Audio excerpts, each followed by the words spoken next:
100 children were locked inside a mountain prison designed to create a monster. Only one survived. After enduring years of hellish training, he emerged with power so terrifying people began calling him the demon god. But there's one problem. He knows nothing about the outside world or how normal people live. So the deadliest man alive starts over as a simple escort warrior while secretly hunting the master who ruined his life. And how many will fall before he gets his revenge? One day, a treasure map appeared in this world, believed to be the hidden martial arts of Zhonggija, the greatest master in history. This happened somewhere in Hengshan. Along with the secret weapon he left there, this sincerely named treasure rekindled the flame of Mirim, which had long since died down. A multitude of birds flew around a huge rock from the roar, and suddenly, the rock was shattered in two. This created a large cloud of dust as the stones fell directly to the ground from above. Hunwoo picked up his broken sword and declared that he had finally escaped from there. He looked ahead and spoke accurately. The sky should be blue. When he looked at his hands, he realized that it must be the shock of being in the cave. No matter how hard he tried, he couldn't remember his life before entering the cave. But he did manage to remember one thing. He would get revenge no matter what. His first memory is of being 10 years old. He remembers Zhonggija, the same master who placed his hand on his chest and said they wouldn't understand or believe it. But in 10 years, they would save the world. Hundreds of descendants, 100 children, had been gathered by Zhonggija, and he was one of them. He still remembers his chilling gaze as he told them that they must listen to him. Tomorrow they would begin martial arts training, so they should get plenty of rest. He felt no fear then, perhaps because he was an orphan. Zhonggija told anyone who tried to escape to know that he had sealed the exit. It would be terrible if anyone tried to stop them here, wouldn't it? After that, the martial arts training began, and everything, including sleep and nutrition, was carried out under strict control. They couldn't do anything on their own. The first art they learned was breathing. The art of three energies, which was embodied by the power of the heavens of the earth, was the embodiment of humankind. After this, they learned sword fighting, the art of the three energies of the sword, and how to move their bodies through space. The spell, 3 energy dash. In other words, under Zhonggija's guidance, they even learned how to walk properly. About 3 years later, he gathered them again and informed them that the arts he taught them could achieve the divine level in the world of martial arts. Over the next 7 years, each of them would complete their training in this art. Each of them would open this door and enter inside. To prevent the catastrophe that threatens the world, they must train. And they must train without restraint. After some time, when he released them, they dispersed everywhere, and Hyunwoo realized that he was now certain that the reason they had to survive in this hell was all because of Zhonggija. As he said, they trained relentlessly inside the cave, and the fog that filled it was actually concentrated energy. Thanks to this, their skills grew day by day, but the energy became so dense that reality itself began to distort. They saw dark energy around them, and looked at each other questioningly. They didn't understand what kind of creature it was, but suddenly the monster began to crawl out and opened its mouth with a sharp tongue. The monsters pounced, and that very day the gates to hell opened. People decided to draw their swords, and every day was full of horrors. It was a struggle for survival. Although his art, taught to them by Zhonggija, began to improve significantly faster than when they were simply training in the foggy cave, no one except him survived. His comrade shouted his name, Hyunwoo, at the end, so that he would survive. Yes, that was his name. His name was Dan Hyunwoo. Sometime later he found himself in a cloud pavilion. The street was very crowded, as was the cafe. Hyunwoo entered the cafe and saw a girl there. She is the daughter of the Cho clan patriarch, Seloyoung. She immediately looked into his eyes and noticed him, after which she turned to Cho-in and asked her to look at the man. He carries a sword without a scabbard. This sword was cracked, and Cho-in noted that this sword looked quite unique. He is also the son of the Cho clan patriarch. At this moment, Hyunwoo ordered food, and the waiter wished him bon appétit. How long had it been since he had a proper meal? He took a bite of noodles and realized that everything seemed to simply melt in his mouth. Everyone liked the food in this cafe, and Seloyoung looked at him, not understanding why this man had captured her attention so much. When Hyunwoo finished eating, he told the waiter that it was very tasty, and he was glad that he liked it, after which he looked questioningly at Hyunwoo and said that he owed 5 points. Hyunwoo replied, "Money, right." He completely forgot about that. He said, "Right, he needs money." The waiter looked at him in bewilderment and asked, "Are they in trouble? If he ate, then he needs to pay." Hyunwoo replied that he had no money, and the waiter remarked that he was very straightforward. Then he should give him his sword. The protagonist said he couldn't give it up. He'd traded it for the life of his last friend. The waiter started yelling, so what did he mean? He hadn't intended to pay in the first place. Many people gathered around him, and at that moment, Cho-in shouted at Seloyoung when he saw her approach and pull out a bag of money, asking the waiter to go easy on him. She wanted to pay for it. Seloyoung smiled and looked at the waiter, who stood there in bewilderment, after which Hyunwoo looked her in the eye and remained silent. He realized she'd paid for it, and it seemed something needed to be said in such a situation. Seloyoung realized that seeing him up close convinced her even more. His eyes looked like those of a child experiencing the big world for the first time. Hyunwoo opened his mouth, but remained silent and immediately walked away. Seloyoung looked after him in surprise and said she thought he was trying to tell her something. No one understood whether he had simply left without thanking her. Cho-in remarked that the tramp was ungrateful. Seloyoung said that he must have been truly broke, and Cho-in noted that wasn't all. He seemed to have no inner strength at all. Seloyoung noted that his sword was incredible and was stunned, realizing that anyone would know at a glance that it was the work of a master. But if he continued to walk around without a scabbard, he would definitely get into trouble. She had to go after him. She couldn't just leave him like that. He really needed a scabbard. Hyunwoo, who had left the room,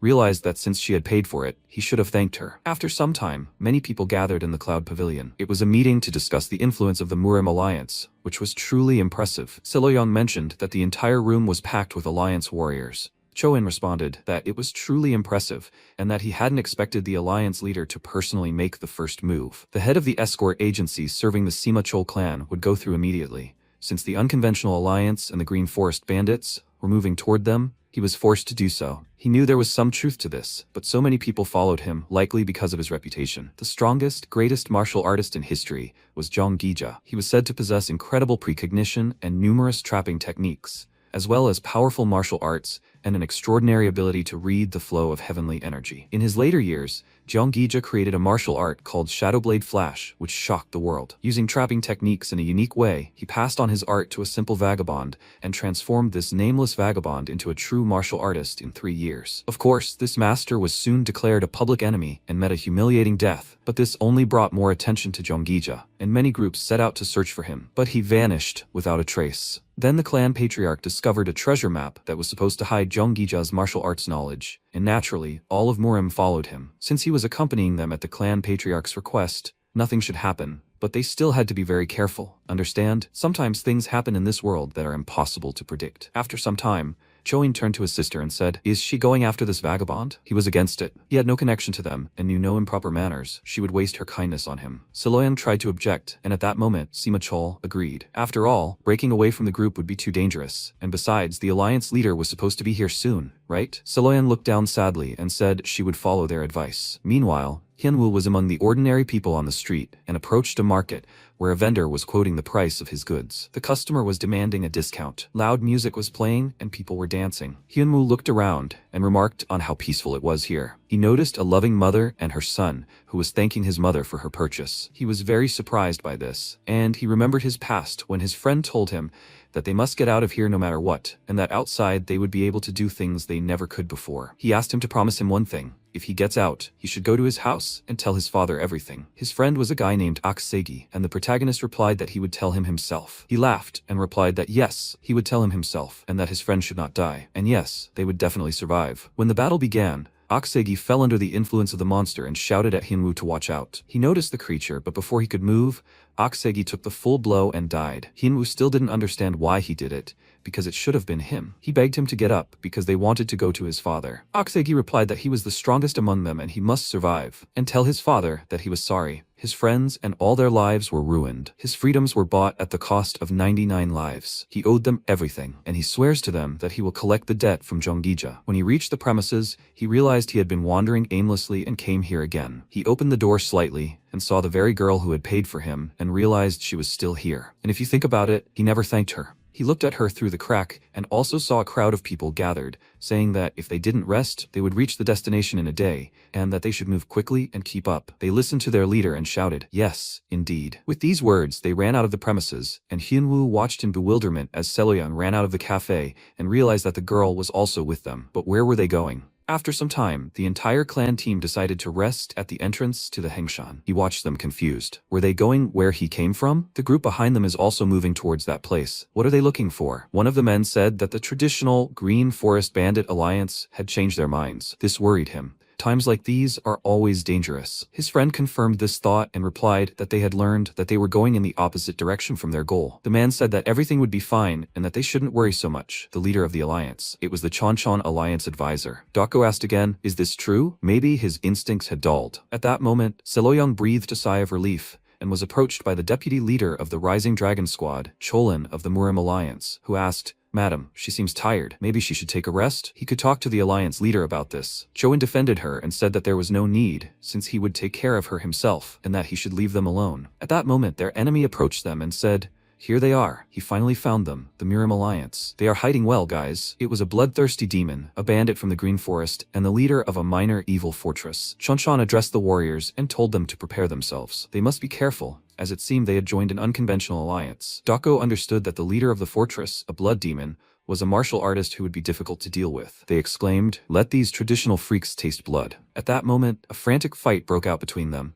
and many alliance members began to die. Blood spilled more and more frequently, and many guys were destroyed. When the bloodthirsty leader said that they had dealt with the little ones, he suddenly didn't have time to finish his sentence when Dako himself jumped into the fray. The bandit rejoiced and shouted, "It's Dako!" He leaped into the air to destroy his rival, and their swords clashed. At that moment, the bandits continued to destroy the ordinary guys defending their lands. Dako, with a trembling hand, held his sword, realizing there were too many of them. The bandit chuckled and said it wasn't easy for him, the leader of the alliance. This secret weapon left by Jonggija belonged to them. Hienwoo heard these words and realized they were talking about Jonggija. At that moment, one of the stones was cut, and Hienwoo rushed to attack his rival. Dako was stunned when he saw him and was surprised, but he came to their aid and attacked the bandits. Their blood also spilled, and they scattered in different directions after the incredibly powerful blows Hienwoo delivered. He looked at them with an ominous gaze, and all the alliance members were surprised by what was happening. Seloyang and Dako noticed this, and everyone else was stunned, speechless.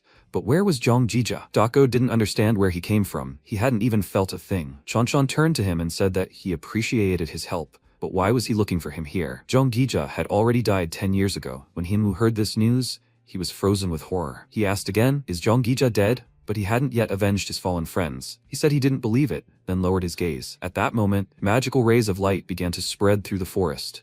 And even Hienwoo himself didn't realize it, but the warmth of the void was seeping through his body. Because of this energy, the Miram military alliance fell into a state in which they were completely unable to do anything, consumed by the feeling of loss that surrounded them. They all fell to the ground unconscious, and he realized that he had endured all the horrors and escaped hell. He recalled the words of his friends, begging him to tell their families what had happened here. Let him avenge them, for all who had died so unjustly. He felt the energy of the void and realized that if this continued, all the warriors of the Miram alliance would collapse without energy. He needed to get rid of him quickly. Seloyang came closer and asked, "Is he alright?" Hienwoo noticed her and realized it was the same girl. He'd followed the girl who'd been kind to him. He remembered the kindness of his friends, and the reason he'd survived and gotten out was their kindness. Now that Jija was dead, he couldn't take revenge, and now he had to go looking for them. The boys started discussing what had happened, and the feeling of helplessness had vanished. They asked in surprise, "What? Him too?" Dako realized the void energy had vanished. Even experienced masters aren't always capable of that. Who was he? Hienwoo watched, then looked away, and Seloyang asked, "Is he looking for someone?" She turned to her uncle, Sima Chol, and said that this man had saved them.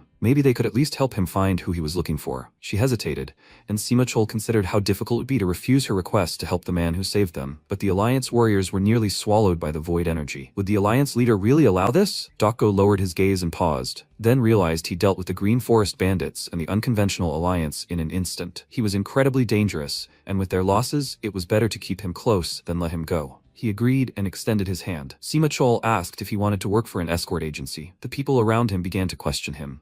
Working for a strict escort agency was a serious proposition. Hienwoo considered this and replied that he wasn't sure when Cho-in suddenly blurted out that the escort agency didn't hire just anyone, so he shouldn't say he decided to refuse. Hienwoo replied that he wouldn't answer, but he didn't know what it would take. The people around him were stunned, confused. Seloyang decided she'd explain everything.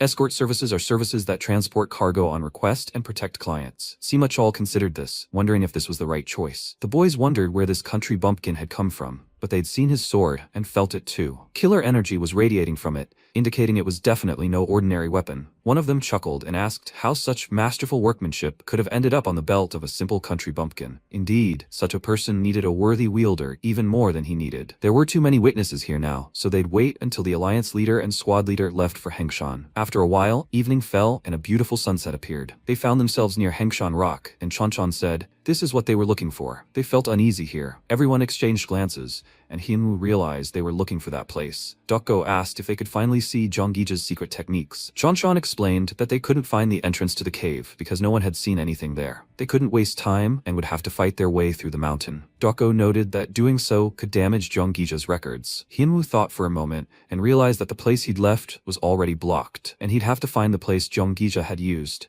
The place where he sensed the remnants of his energy behind the stone. He rushed there and landed on the stone, announcing that the entrance was there. Doko gaped in shock and asked how he knew. Hinwoo replied that he used to live there. Seloyoung now asked, in such a place? Choin chuckled at this. It was to be expected of him. People were saying he lived in the mountains like a wild animal, and now it was clear why he carried a sword without a sheath and looked so battered. Doko raised his hands and shouted that the UN would be sent to search. The advisor, the leader of the Rising Dragon Squad, and everyone else would stand guard. The subordinate answered, yes, indeed, and Doko said that he was in his debt again, thanking him for that. Hinwoo replied that there was nothing inside. The only thing left were the memories of death. He looked inside and felt a dark magical power. Doko felt himself look even sadder than before, or was it just his imagination? He touched his shoulder and asked him to leave it to them. He didn't have to participate. Doko decided to go there with Chon-Chon, who rushed inside. Hinwoo thought that Jeonggija was already frozen, so it didn't concern him. At that moment, Seloyoung ran up to him and asked if he really lived here. She smiled and looked at him, and Hyunwoo looked her in the eye,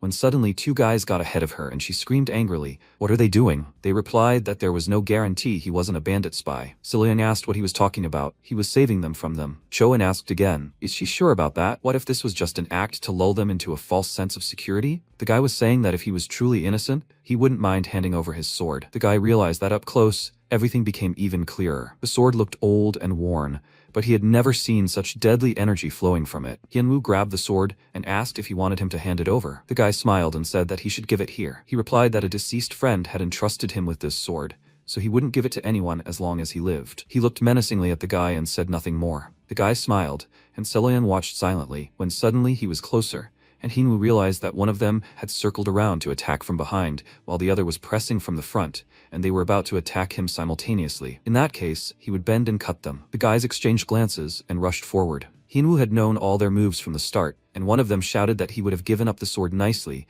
and it would have been painless, and swung at him, when suddenly Hunwoo jumped and Dokgo shouted, "Enough!" He told them to stand guard. "What are they doing here?" The guy turned to the alliance leader and stopped when he saw them emerge. Sima Chol wondered if they had found it. Jeonggija's secret weapon? Dokgo exclaimed, "Here they are finished, and they need to go." His subordinates listened to his order and listened, and the boys told Hunwoo to consider himself lucky. Seloyan ran up to him and asked, "Is he okay?" He didn't understand what she meant by okay, and Seloyan said good, because she was worried. By the way, they didn't even know each other's names. Her name was Seloyoung. He replied that his name was Hunwoo, and she asked again, "So Hunwoo? That's a good name. Okay, they should go, because they have to go back." And so, the Mirim Alliance's expedition, in search of the secret weapon, Jeonggija, came to an end for now. After some time, they found themselves in Hubei province. People were discussing the new news among themselves. Murim had found the secret weapon, Jeonggija. Then it was only a matter of time until the Murim Alliance took over the world. Even in the cafeteria, the boys were discussing what kind of weapon it was. But how could they know? The Alliance had immediately hidden it. The endless rumors about the Murim Alliance spread further and further. Meanwhile, at the Murim Alliance headquarters, Dokgo got angry and slammed his fist on the table, shouting that this was simply ridiculous.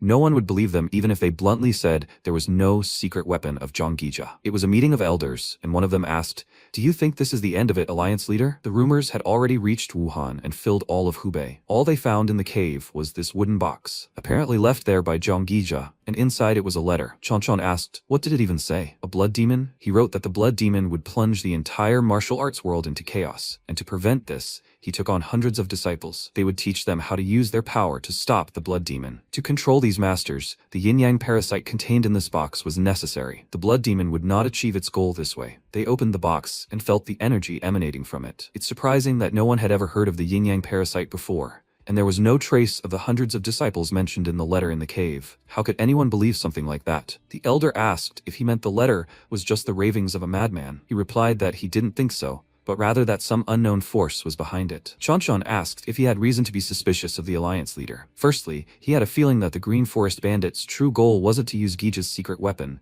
but to attack the Murim Alliance. And when he returned, they found no trace, and the fact that such a huge number of corpses had simply disappeared was proof. Rumors are also circulating in the market, growing like a snowball. This all looks like a deliberate attempt to draw the attention of the martial arts world to the Murim Alliance. But who could do such a thing? For starters, the clan patriarch who gave them the map should be under suspicion. However, the clan patriarch is unlikely to be such a person. But there could be a spy within the clan, and given the seriousness of the situation, they needed to find a suitable person to monitor the Cho clan. Even if the clan wasn't behind this, there was a possibility that a traitor was using them. Sometime later, the escort clan returned to the Cho clan's estate. They returned safe and sound, and Hyunwoo realized that this girl lived there. It was a large house. Sima Chol said he had to meet the patriarch, so he should take him with him to the escort agency. Hyunwoo overheard this, and Selyang said she wanted to give him the scabbard on the way, so let him go. He realized that people from the outside world were surprisingly obsessed with scabbards. She said that, although no scabbard could contain the lethal energy of this sword, it emanated incredible power, and it shattered, and he said that, as he thought, this sword didn't need a scabbard. She apologized. She shouldn't have said she could make this scabbard. He was surprised that she was apologizing, and remembered the words of his friend, who had also apologized to him, and he had said the same thing back then. After all, he was the one dying, so why was he apologizing? What exactly do people apologize for? He told Selyang to never apologize to him again, because he didn't want to hear those words anymore. She was dumbfounded and replied that she understood everything, when suddenly Sima Chol shouted at him to come here right now. He immediately walked away from Selyang, and she didn't understand. Had she said something wrong? They arrived at the escort agency, and Sima Chol shouted at him to be careful and make sure nothing fell. He simply looked like a loader, a worker who carries things for the escort agency. He turned to his friend and shouted that he had a new loader here for him, to take care of his training. The muscular man turned around and asked again, "So he's a newbie? Everything will be done, boss. Let him rely on him." Sima Chol realized this guy was being rude. Nothing bad could happen, right? He turned to Hyunwoo and wished him well in his studies. Hyunwoo didn't respond, and Sima Chol also wished him luck and waved. Chonggil smiled and said, "The boss himself may have brought him here, but he doesn't make exceptions. Every newbie deserves a lesson." What does he think about that? The other loaders weren't surprised by these words, as the head loader had resumed his work. He asked his name. Hyunwoo gave his name, and Chonggil asked again, "Why is he so brazen?" Hyunwoo replied that he saw his short arms and legs, and what a ridiculous build. Chonggil started yelling at him. What did he just say? Did he really want to die on his first day? Hyunwoo was surprised and confused. Is this a strong, hostile person? Should he stab him? Chonggil got angry when he realized he had a sword and shouted, "Where did he get the idea that a loader can carry swords? Let him give it here." Hyunwoo replied that he couldn't give it up, and a serious feud developed between them. Chonggil didn't understand what was happening to him. Seeing him smelled like death, he abruptly turned away and said that it was already late today and that they would end it there. Hyunwoo realized how many people wanted that sword, and the people around him were commenting on how Chonggil always acted tough, but he was scared of the newbie, and that served him right. Chonggil heard these words and turned around angrily, shouting, "Why are they staring? Isn't it time for them to go to bed?" The guys were frightened by his reaction and said that it was time to go, so they were getting ready. They had worked hard today and should go to bed. Hyunwoo looked around, and Chonggil told him to follow him, because their dorm was there. He knew that if it weren't for the sword, he would have killed him with one blow, and would definitely take revenge for this humiliation. The boys slept side by side in the dorm, and Chonggil rose abruptly, realizing he should have fallen asleep by now. Suddenly, he received a blow to the cheek as a column appeared in front of him, and he wondered where it came from. It turned out to be Hyunwoo's leg, and Chonggil screamed, "Why isn't he asleep?" Hyunwoo's eyes were closed, and he realized he was sleeping standing up. Then, he suddenly grabbed his sword, and Hyunwoo woke up. Chonggil instinctively froze, only for a moment, but in that moment, he felt true terror. Hyunwoo abruptly snatched the sword from his hands and struck him. He was like a herbivore facing a predator. Chonggil couldn't believe it, but he saw his death. It was just a misunderstanding, so let him spare him. After that, he fell to the floor, and Hyunwoo simply channeled his internal energy for self-defense, which is why he sleeps standing up. He always does this. But after spending so much time in the cave, he's gotten used to being constantly on guard, even during rest periods like lunch and naps. That's where the habit of sleeping standing, channeling his internal energy, came from. After some time, a new day dawned, and Hyunwoo woke up standing. He noticed Chonggil lying nearby and called him by name. Chonggil turned around abruptly and asked, "Is that him?" After that, he abruptly ran away in fright, and Hyunwoo didn't understand. His name was Chonggil, right? The guys around him started to get up, because they had so much work to do. Hyunwoo asked again, "What kind of work is that?" When they went outside, they saw a lot of boxes that needed to be unpacked. Hyunwoo jumped up, broke them, and climbed to the very top, lining up the boxes one after another. So he just has to do it like this? It's not that hard. That's what a loader does. The guys crowded below didn't understand, but yes, something like that, and Hyunwoo asked if he should finish the rest. They shouted yes at him, but he should be careful. After this event, they discussed how some newcomer from some country would leave them without work if this continued. At that moment, Seloyang approached them and overheard their conversation. They asked, "Miss Seloyang, what brought her here?" She assumed they were going to lunch, and thought she had come after all, because when she hears such words, she can't help but feel deeply hurt. What did he mean by not apologizing? She too is quite strange, and can't believe that curiosity about those words had kept her awake and led her to him. When their eyes met again, Siloyong greeted him and realized she had called him by his name without even realizing it. He replied that he had started working as a loader, and Siloyong asked again, "Is that so?" She hoped it wasn't too hard. What did he like or dislike about this? At that moment, she realized she hadn't wanted to ask, and he replied that he liked peace and didn't like it when it was disturbed, and he hated hearing apologies from friends. Siloyong realized he thought of her as a friend and replied, "Okay." She'll try not to tell him that. At that moment, Cholin rode up to them on horseback and said, "What a coincidence. She's even more beautiful than their previous encounters, Lady Siloyong." Siloyong asked again, "Warrior Cholin? Isn't he busy with business in Murim? What brought him here?" Cholin replied that he had just come here on a mission from the Murim Alliance. They decided that the Birch escort needed support now. Opposite the piece Hinwoo desired stood the world of martial arts, ready to plunge into a bloody hurricane. 30 members of their Heavenly Guardian squad were wiped out, and a member of the squad apologized because they couldn't find the culprit. The Heavenly Guardian squad was powerful enough to easily deal with the Murim Alliance's Black Tortoise squad, but someone had wiped them out. Countless people were lifted into the air by magical powers, destroyed and bloodied. All of them, all defeated by just one person. So, Jonggija, so he created 100 such monsters? But even so, would they be able to stand against the Blood Demon himself? He would eagerly await this spectacle. The Alliance leader ordered a check of every person who was with the Murim Alliance, and they responded, "Yes indeed. He must find the monster who destroyed his Heavenly Guardian squad." A new day began, and Siloyong looked confidently ahead. Cholin thought about her, thinking that every time he saw her, his breath was taken away. But he didn't understand why this guy was always with Lady Siloyong. Hyunwoo stared ahead silently, and Cholin chuckled. He was a loader with a sword. It was simply ridiculous. He shouldn't be handling something he couldn't handle. Siloyong realized that the Dragon Ascension squad had arrived as representatives of the Murim Alliance.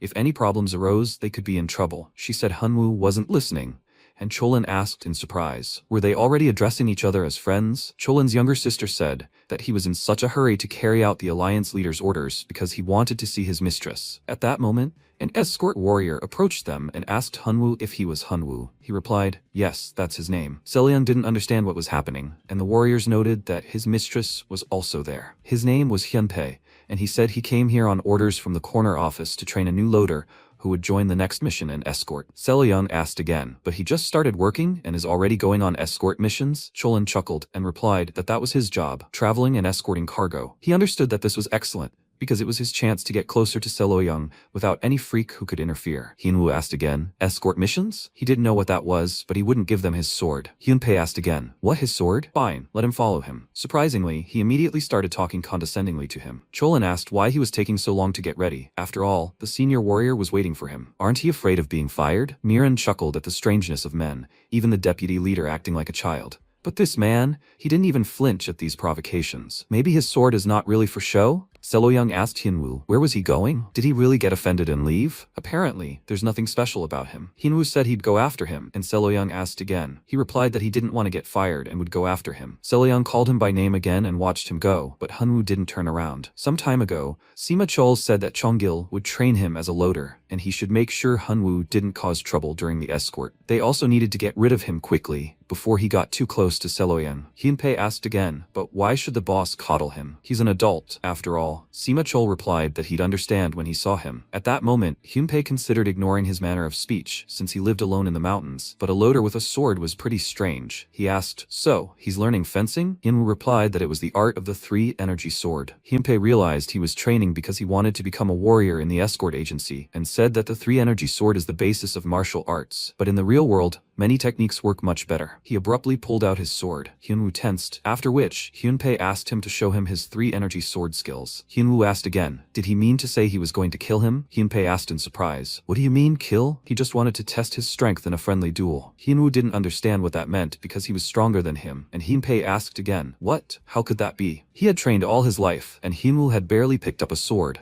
but he liked his confidence. He would show him how to become stronger. Hyunwoo extended his hand and asked if he should turn it harder. Hyunpei didn't understand what he was doing, and Hyunwoo replied that this was the first time he was trying not to kill someone. He needed to calculate everything. At that moment, Hyunpei was stunned by what he heard, and Hyunwoo replied, I'm ready. Now he won't have to kill him. Hyunpei said, so that's what the boss said. But good. He rushed into battle with Hyunwoo, who was confident in his thoughts and understood how his attack would look. To avoid killing him, he needed to strike in front of him. At that moment, he abruptly pulled out his sword and pounced on his opponent. causing a bright pillar of light to pierce the sky between them. Hyunpei exclaimed in surprise and realized what it was. He was thrown aside. They need to check with every person who was with the Miram Alliance. When he opened his eyes, he realized he was lying down, and Hinwoo asked again, "Did it hurt?" Hyunpei was surprised and asked, "What kind of technique is that?" He replied that it was the art of the three-energy sword, and the technique was called the Heavenly Storm. Hyunpei sat up and spoke, "But this doesn't look like the art of the three-energy sword at all." He wondered. Heavenly Storm? It really was like he was struck by lightning, and he didn't expect the guy to be a martial arts master. And did the bureau chief even know about it? Inwoo repeated that he was generally stronger than him. Hyunpei thought this was nonsense and reflected that he seemed as innocent as a child, yet possessed the strength of a true master. He would need to report this to the bureau chief, but first, he needed to teach this guy social etiquette so he wouldn't get into trouble with his techniques. He explained that he'd seen this for himself, so he'd teach him martial arts and offered him his hand. Hinwoo smiled, and Hyunpei said that in a situation like this,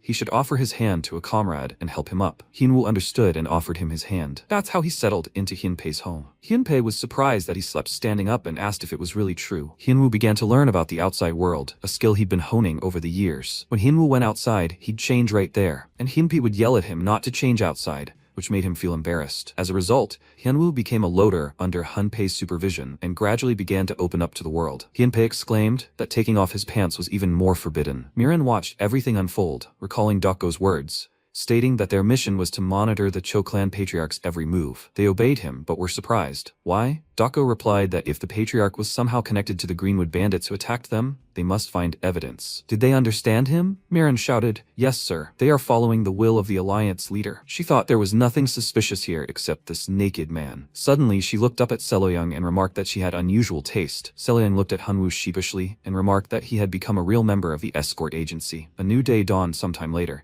and Sima Chol informed his escort bureau subordinate that he must remember that the chief escort, Ma Yuk, was on a very important mission and that he must return home safely upon completion. The man replied, "Don't worry, the bureau chief, in the name of the escort bureau, they swear to return home safe." He shouted, "Okay, everyone, take your places and pay attention. Their escort mission begins right now." His subordinates rushed after him. Seloyoung, meanwhile, watched Hyunwoo from afar, and he realized that this was how his life had begun, along with his first escort. A few days earlier, at the Cho clan patriarch's headquarters, Cholin bowed and said they were the Rising Dragon Squad from the Miram Alliance, requesting a meeting with the Cho clan patriarch. Ilyun told a subordinate to let them in. He hoped the alliance leader was doing well. He then walked up to the table and pulled out a chair, telling the guests to sit down. After they began to take their seats, he added, "So he is the Dragon Blade, one of the twin dragons of the Rising Dragon Squad." Cholin introduced himself, and then Ilyun looked at Namgungjin and said, "And he, therefore, is the Dragon Sword." He remarked that he found him flattering. He also introduced himself. Then Miran approached the table and, introducing herself, added that she was the Dragon Blade's younger sister. Ilyun then thought, Peng clan? They're the strongest martial arts clan in Hebei, aren't they? And the girl is beautiful and elegant. She'd make a great match for Cho-in. He then smiled and said that while they were here, he hoped they could help his children learn more about martial arts through shared experiences. He thought, yes, when young people interact on a daily basis, they become closer. This is a great opportunity. Then the boys shouted that they appreciated his hospitality, the patriarch of the Cho clan. After that, they began drinking. And Miran remembered Dokko saying, "Rising Dragon Troop, they should listen carefully." He's sending them to the Cho clan because he needs to know if there's a connection between the Green Forest bandits' attack in Hengshan and the patriarch of the Cho clan. They must find evidence and not forget their mission. After a while, everyone went outside, and Miran sighed and said that even though they were here on a mission, all he does is look at the patriarch's daughter. She'd been watching them for several days now, and she hadn't even glanced at him. She was only looking at that strange loader. Cholen, smiling, looked at her and told her not to worry about him. He'd heard he was going on an escort mission and would be gone for a couple of months. That would be enough time for him to win Soyoung's heart. Before leaving on their mission, they had a farewell dinner. The protagonist's entire attention was focused on the food in front of him. He tried a piece of meat and declared that there was nothing better than a cooked meal. For him, a cooked meal was the most exciting thing since leaving the cave. At that moment, Hyunpei sat before him and, smiling, said that he'd never seen anyone who treated a simple meal as an entire ritual. He should eat well. That would make the escort seem easier. After all, the ultimate destination of his travels was Sichuan. This is the homeland of the Tong clan, and this time the request came from one of the greatest clans in the martial arts world, the leaders of all the Tong clans of the Sichuan Tong clan. At that moment, the elders of the Sichuan Tong clan, Tong Hongwan and Tong Cholji, passed by. Hyunpei looked at them and said, "Moreover, in addition to the escort agency warriors, The Tang clan had selected and dispatched its own guards. It was difficult to say how valuable the cargo they were about to deliver was. As the protagonist continued eating, Hongwan mounted on his horse, rode forward and, with a slight laugh, asked what that pleasant scent was. Irritably, with these words, he pointed his fingers at a butterfly flying past and then released a powerful energy, igniting the insect. He then looked away in surprise, and noticing this, Cholgi asked, "What's up, elder?" He said that among those loaders, there was someone with unusual energy. He frowned and wondered, who? Then he turned his attention to the protagonist. But at that moment, Mayuk, the chief escort, rode ahead on horseback. He said that preparations for departure were complete, so they need not worry. Ongwan wondered if this was the energy of chief escort Mayuk. Then he looked at him and said that the journey would be long, so they should leave already. In response, he shouted that he understood, and he thought, was he really always this strong? After that, Mayuk turned and shouted, "Yes, escort warriors and porters, they must finish their meal and listen. Speed is the symbol of the Henan Escort Bureau. Normally, the journey to Sichuan takes 4 months, but they should get there in 1.5. Those present responded, "Yes, sir." Then Hyun Pei looked at the protagonist and said that if he disappointed Chief Escort Mayuk, he would be fired from the bureau immediately, so he must not lag behind. After that, Mayuk set off and shouted that they were leaving now. The protagonist wondered, should he keep up? And why did he say that? After a while, they set off. There are several reasons why escort missions with Mayuk are notoriously difficult.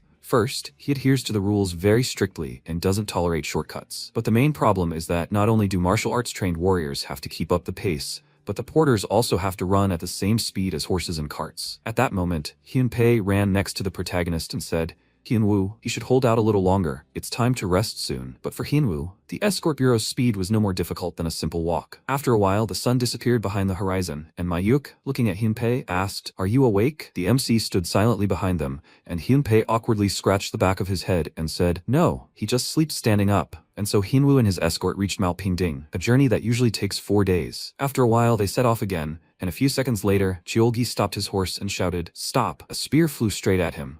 But Mayuk rode forward and with a sharp swing of his sword, cut the weapon in two. He turned and shouted, "Who the hell are they?" The man stepped forward and said that they should be asking. He smiled, slung the weapon over his shoulder, and shouted, "Since they're the ones who've entered the Green Forest Bandits' territory, they should drop their loads and flee if they value their lives." Looking at them, Hongwan said, "They're just Green Forest bandits, no need to worry, they'll just watch for now." Cholgi looked at him and replied, "Okay, elder." Meanwhile, Hyunpei looked at the protagonist and said that they'll leave if they're paid. He shouldn't worry, Hyunwoo. He thought, are the Green Forest bandits the same as last time? Mayuk then tossed them a few coins on a rope and shouted, "Here's their payment. Now they must let them pass." But the man, with a sharp swing of his sword, cut the rope with the money in two and shouted that he didn't need his change. He wanted the cargo they were carrying. They must drop it and run. He then kicked off the ground and swung his sword. Hyunpei shouted, "Are they attacking them?" And then the protagonist said, "This idiot wants blood." Mayuk then held his weapon out in front of him, blocking the enemy's attack, but the bandit spun in midair and kicked him in the chest, causing him to fall off his horse and onto the ground. He then laughed loudly and shouted, "Do they think some pathetic Henan bureau can handle them? What are they waiting for? They must kill them." The next second, all his subordinates rushed forward and shouted, "Yes, indeed." Noticing this, Chongil asked fearfully, "What should they do with such a crowd of bandits?" Hongwan frowned and said, "These idiots, they're not just Green Forest bandits. Who's behind them?" The man shouted, "Did he think they were just robbers? They're the elite Green Forest bandits." He charged at him and shouted that he should consider it an honor to die by his hand, old man. But Hongwan pointed his weapon at him and shouted, "What a pity. If they were just bandits, he could have spared their lives." Then the needle pierced the tree behind him, and the bandit said in surprise, "That can't be right. How could a simple needle do something like that?" With these words, he looked at the hole that had formed in his body. His subordinates looked at him in surprise, and Hongwan armed himself with needles again and demanded how they dared steal the Tang clan's property. He shouted, "Trash like them isn't worth even touching." He then threw needles at his opponents, hitting each one in the body. Then the Dread Shadow clan advanced, and the one standing in front said that, as he thought, the bandits' strength would not be enough. Since Elder Hongwan of the Sichuan Tang clan had decided to personally intervene,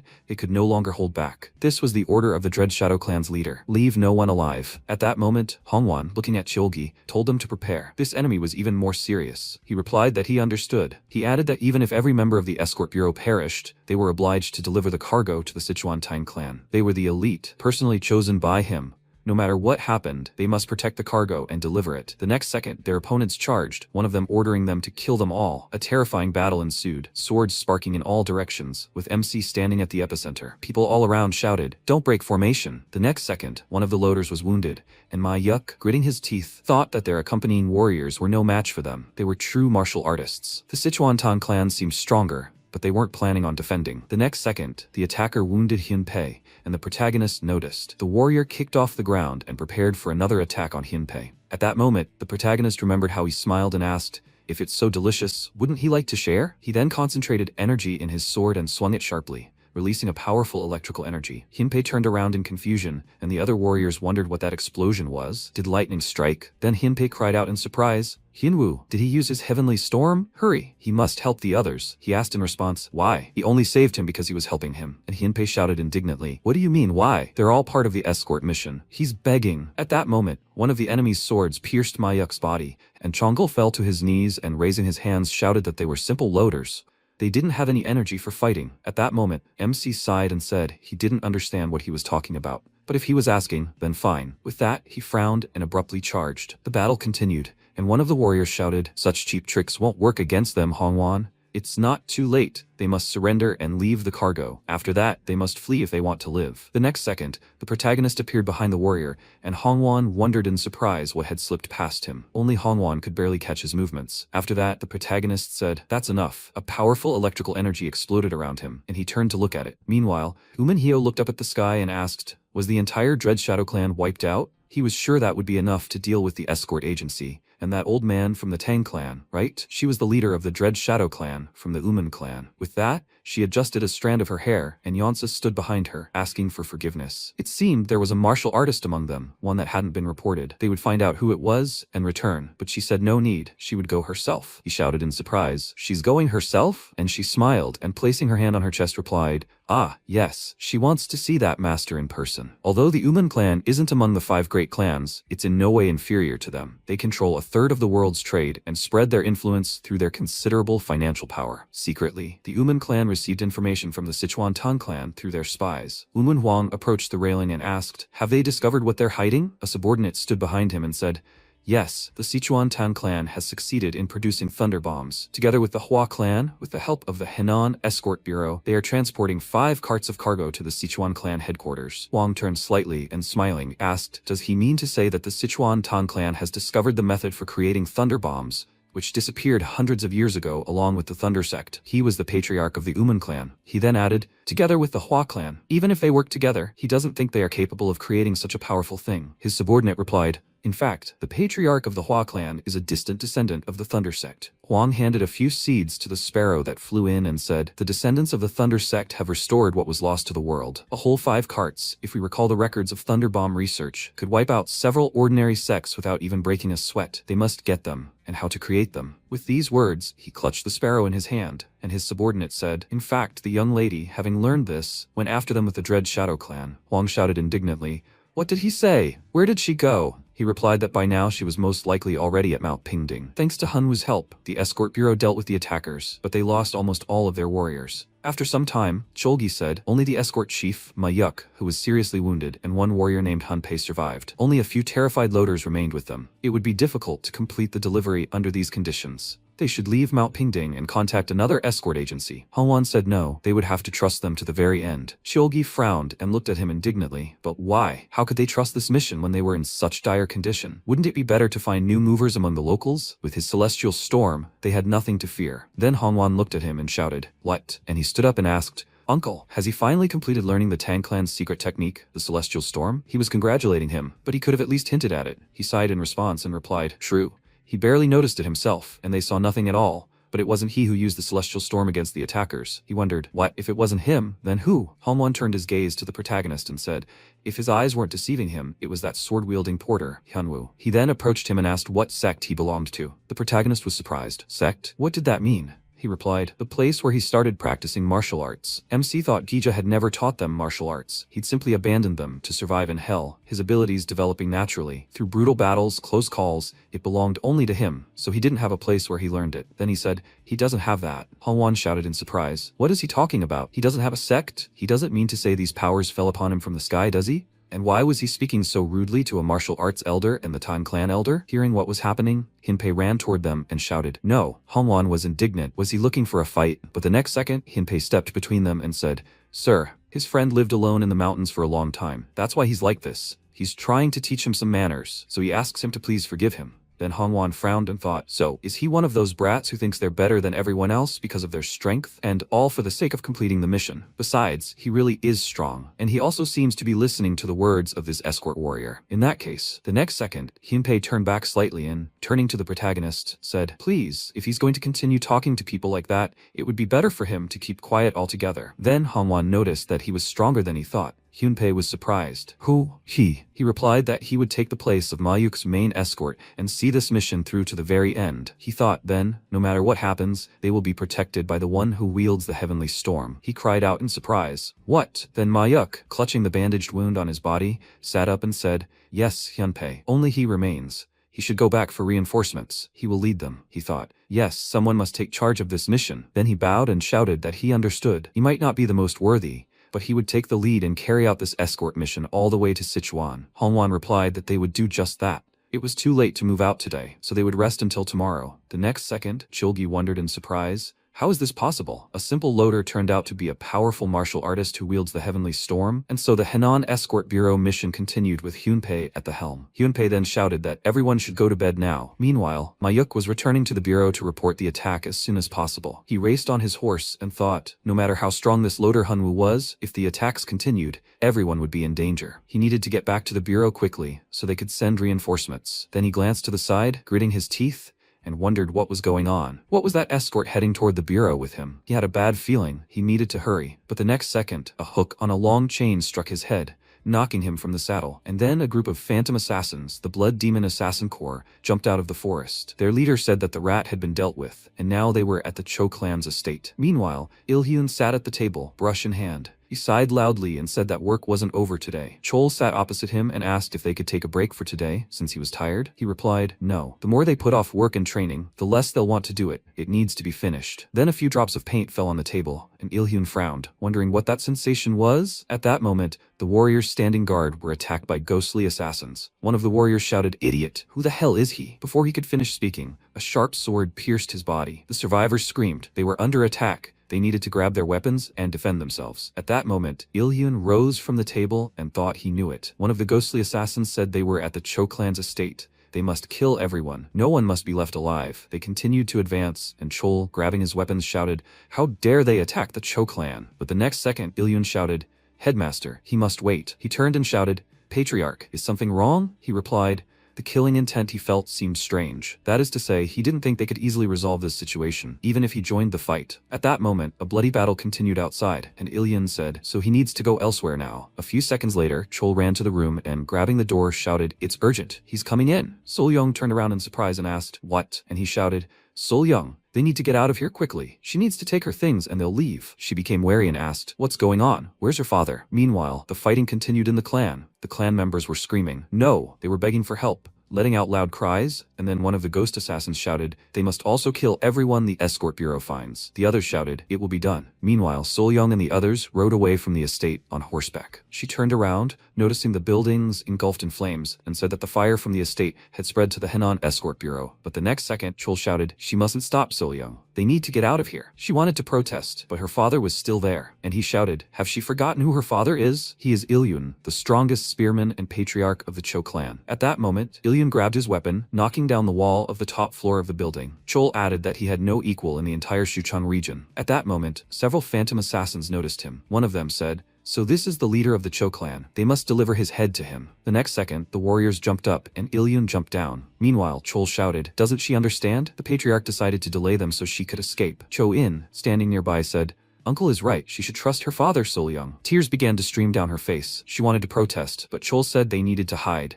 They needed to look around. He apologized, but could the Rising Dragon troop go with them? With these words, he looked at Miran, and she said that now they are forced to return to the Murim alliance. Cholin, hearing these words, was indignant. What? Is she even hearing what she is saying? And she looked at him and asked, didn't he understand anything? Even after seeing their martial arts skills? They must report this to the Murim alliance as soon as possible. The man agreed, and Cholin added, but they will soon set out in pursuit. What should they do? Cholin frowned and thought, if they don't help them, then only one thing comes to mind. The one who defeated all the Green Forest bandits in Hengshan, that loader. Then he said that they will look for another way. He will pray for their safety. He turned, looking at Sol-young, and suggested that they hurry too. They must catch up with the escort mission to Sichuan. And Sol-young thought, exactly. If they reach Hunwoo, he can handle all of this easily. Until then, he must take care of himself, father. Afterwards, they set out, and at the clan's estate, the phantom assassins were wiping their swords of bodily fluids. Ilyun knelt down, closing one eye as he gripped his spear and asked, "Who the hell are they? Why were they attacking the Cho clan's estate?" In response, the blood demon laughed loudly and asked, "Do you want to know the reason before you die?" Ilyun ordered him to show himself, and he pointed his long arm at him, and Ilyun asked, "Why is he alive?" And he replied, "No, he'd discarded that name." After a while, he sat in the ruins and, laughing, said, "Just yesterday, this mountain of ash was the Cho clan's estate. They did a great job, his phantom assassins." Where were they going? One of his subordinates said they were pursuing the escaped members of the Cho clan. But he still didn't understand why. He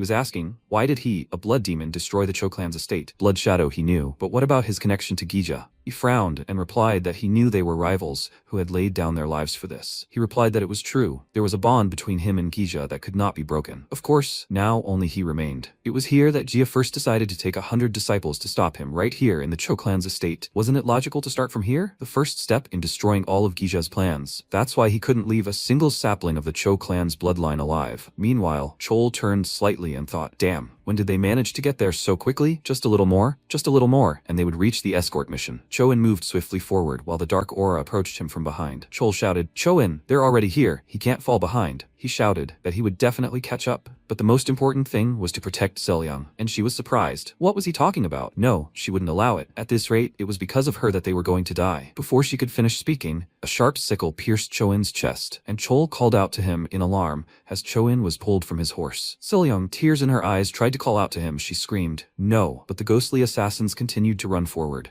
One of them approached Solyong and swinging his weapon, shouted, "Gotcha!" She jerked to the side, causing her horse to fall to the ground with her. Chol reached out to her and called out to her. A tear trickled down his face, and he thought he simply wanted to protect her. And Solyong thought, since they had caught up even here, did that mean her father was dead? No, not if Choin and her father were both dead. Then one of the phantom assassins said he couldn't believe they forced him to pursue them so far. He could only praise their escape skills. With these words, he pointed his weapon, full of energy, at Solyong, then swung it back, adding that there was nowhere else to run. At that moment, Sol frowned, continuing to cry loudly. She thought, "I don't want to die. Someone." She began to cry for help. The next second, a powerful electric attack flew past, destroying the attacker's sword. She looked ahead in surprise and asked, "Hianwu?" He stood before her, frowning at the enemy, and said he heard her call. Not long before, the escorts continued on their way, and the protagonist walked in formation, and then heard Solyong's voice, pleading for salvation. Ginpei, noticing his changed face, asked, "What happened, Hianwu?" He said he'd be back soon, and he shouted in surprise, "Back? Where was he going?" But the next second, he was already gone, and Himpyo continued calling for him. MC resolutely rushed forward and thought he definitely heard her calling him. At that moment, the phantom assassin swung his sword and said, "Farewell, last member of the Cho clan." Solyang begged for salvation, and the protagonist unleashed an electric attack. The attacker was surprised. What? His sword broke. The other phantom assassins were surprised. Who the hell is this? Then Chol said, "Hinwoo, please, he must take care of Solyang for him." She looked at him with tears in her eyes and said, "Uncle." He said, "That's all he asks." At that moment, one of the phantom assassins shouted, "I don't care who he is. One body more, one less, kill him." They charged, and at that moment, the protagonist placed his hand on Solyang and released energy. She was surprised. What was happening? The moment his hand touched her head, all the fear and fatigue accumulated in her body began to melt away like snow. Then the protagonist told her to wipe away her tears. It would all be over soon. At that moment, the attackers were already behind him, but he abruptly turned and began attacking everyone in his path. The assassins were surprised. What kind of martial art was this? He had never seen anything like it. Lightning pulses flew in all directions, and Solyang watched in amazement and thought, almost 24 assassins instantly turned to ash. If she had such power, could she protect her clan? At that moment, the protagonist sheathed his sword. After a while, Solyang placed her hands on the ground and said that she would return soon. She promised she would bury them in a more suitable place. She looked down and asked, "Hinwoo, what should she do? How could she live alone without her father and brother?" He thought, alone. He too had survived hell alone and made it to this world. She had been the first to offer him a helping hand. He should thank her. Then he told her to live and thank those who made it possible. She should live the way she wanted. She thought, how would she want to? And then she said she wanted to join the escort too. Then, surprised, she felt the protagonist grab her hand. He said that in that case, they should go. She needed to hold on tight. She asked, "What?"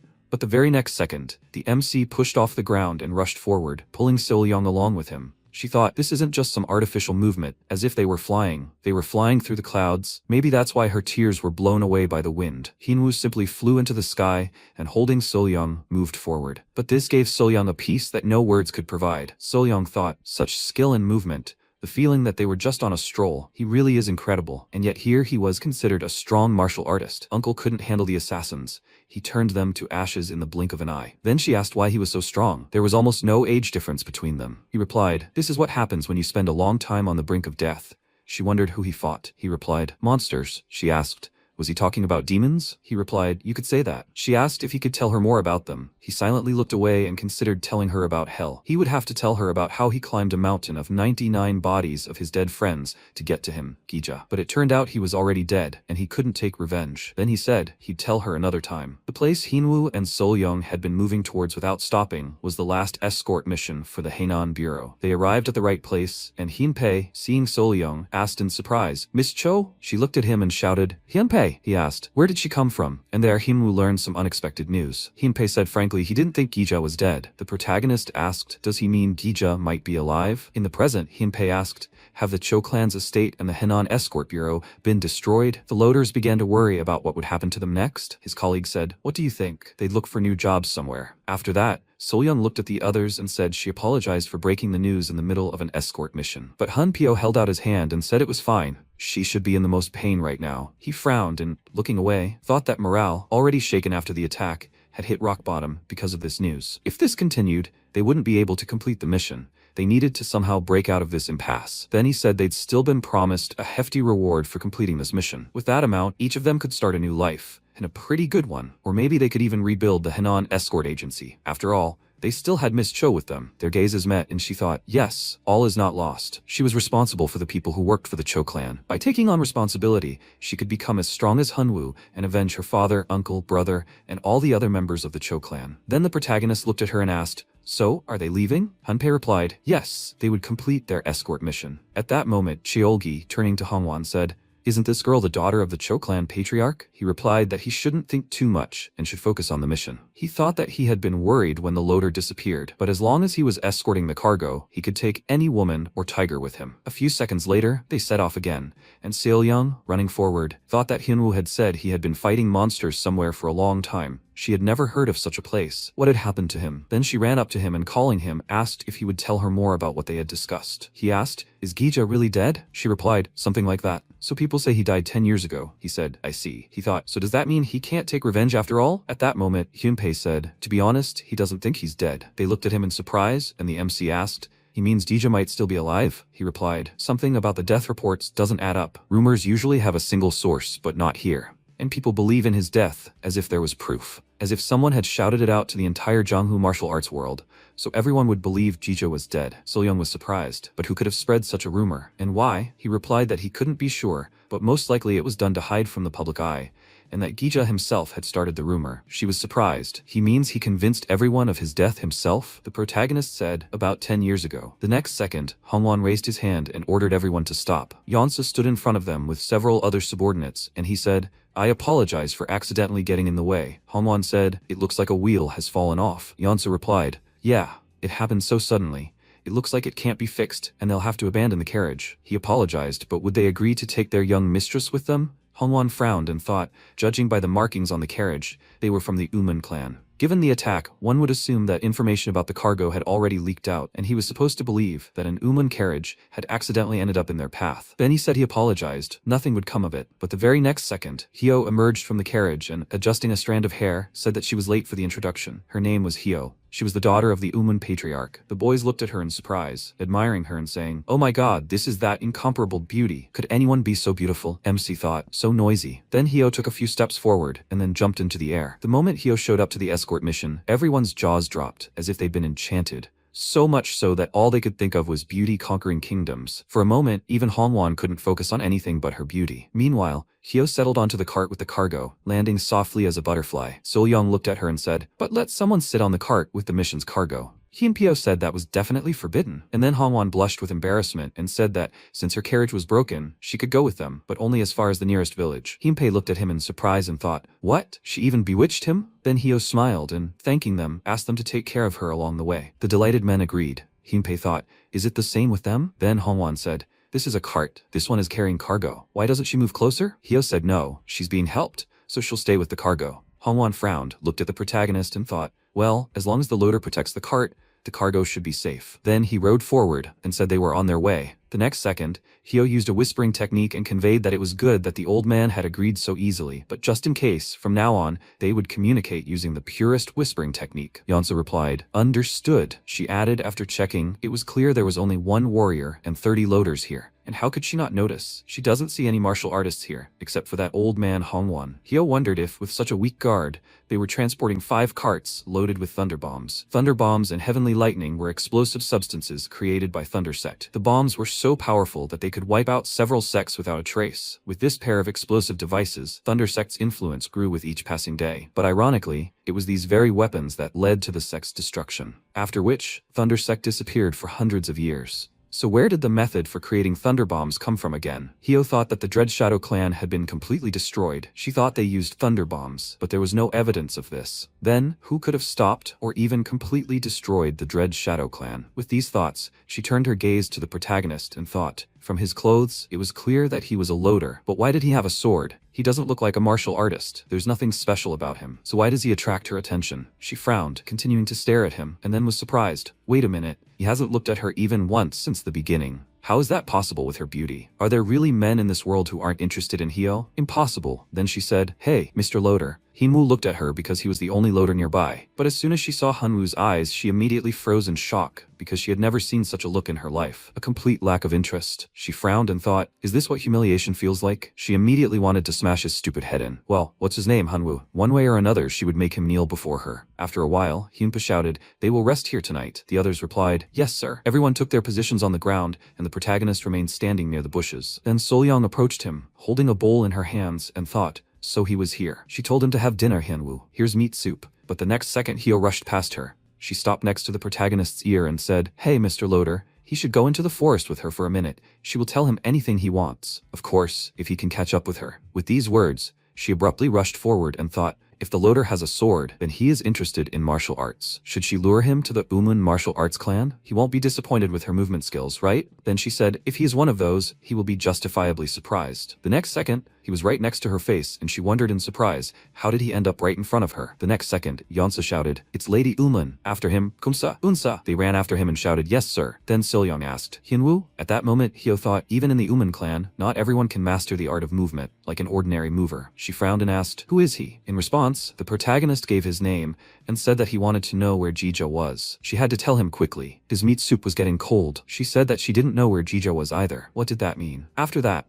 the protagonist turned around and said, if she doesn't know, then he's leaving. She shyly extended her hand forward and shouted for him to wait. She still had questions. But at that moment, Cho-in ran up to them and shouted, "Idiot! What did he do to Lady Uman?" He started to draw his sword from its sheath and shouted, "How dare a loader raise a hand against a lady? He will pay with his life." But Hyo said, "Yeonsa, he must let go of the sword." They looked ahead in surprise, and the next second, MC disappeared. They were surprised. How did he do everything? He was just here. Hyo noticed that he had evaporated. This is not movement or the art of movement. He was gone. The next moment, he was next to Solyong, streams of wind shooting through her hair. She screamed in fear. God! She looked at her hands in surprise and asked, "Where's the bowl?" At that moment, the protagonist took a few sips of broth and said, "Good, the soup has not yet cooled down." She looked at him in surprise and asked, "Hyunwoo, when did he return?" Then she turned her gaze forward and asked, "Where is the person he chased?" He asked in response, "Who knows? He will return whenever he wants." Then she looked at him and asked, "What is more important? She's so beautiful, isn't she? I mean, Lady Uman." The protagonist took a few more sips of soup and said, "Pretty enough to seduce any man." She said, "Yes, he's right." And then she blushed with embarrassment and awkwardly asked if she could ask a question. What did he even think of her? Was she pretty? He turned his gaze to her and asked, "Her?" She answered, "Right, her." He said, "Not like her." She frowned and asked, "Yes?" She understood. Then the protagonist said that he doesn't like pretty women. She wondered why? He answered, because seducing a pretty woman leads to death. At that moment, Yeonsa said that he can't believe it, but it's definitely a loader. Without a doubt,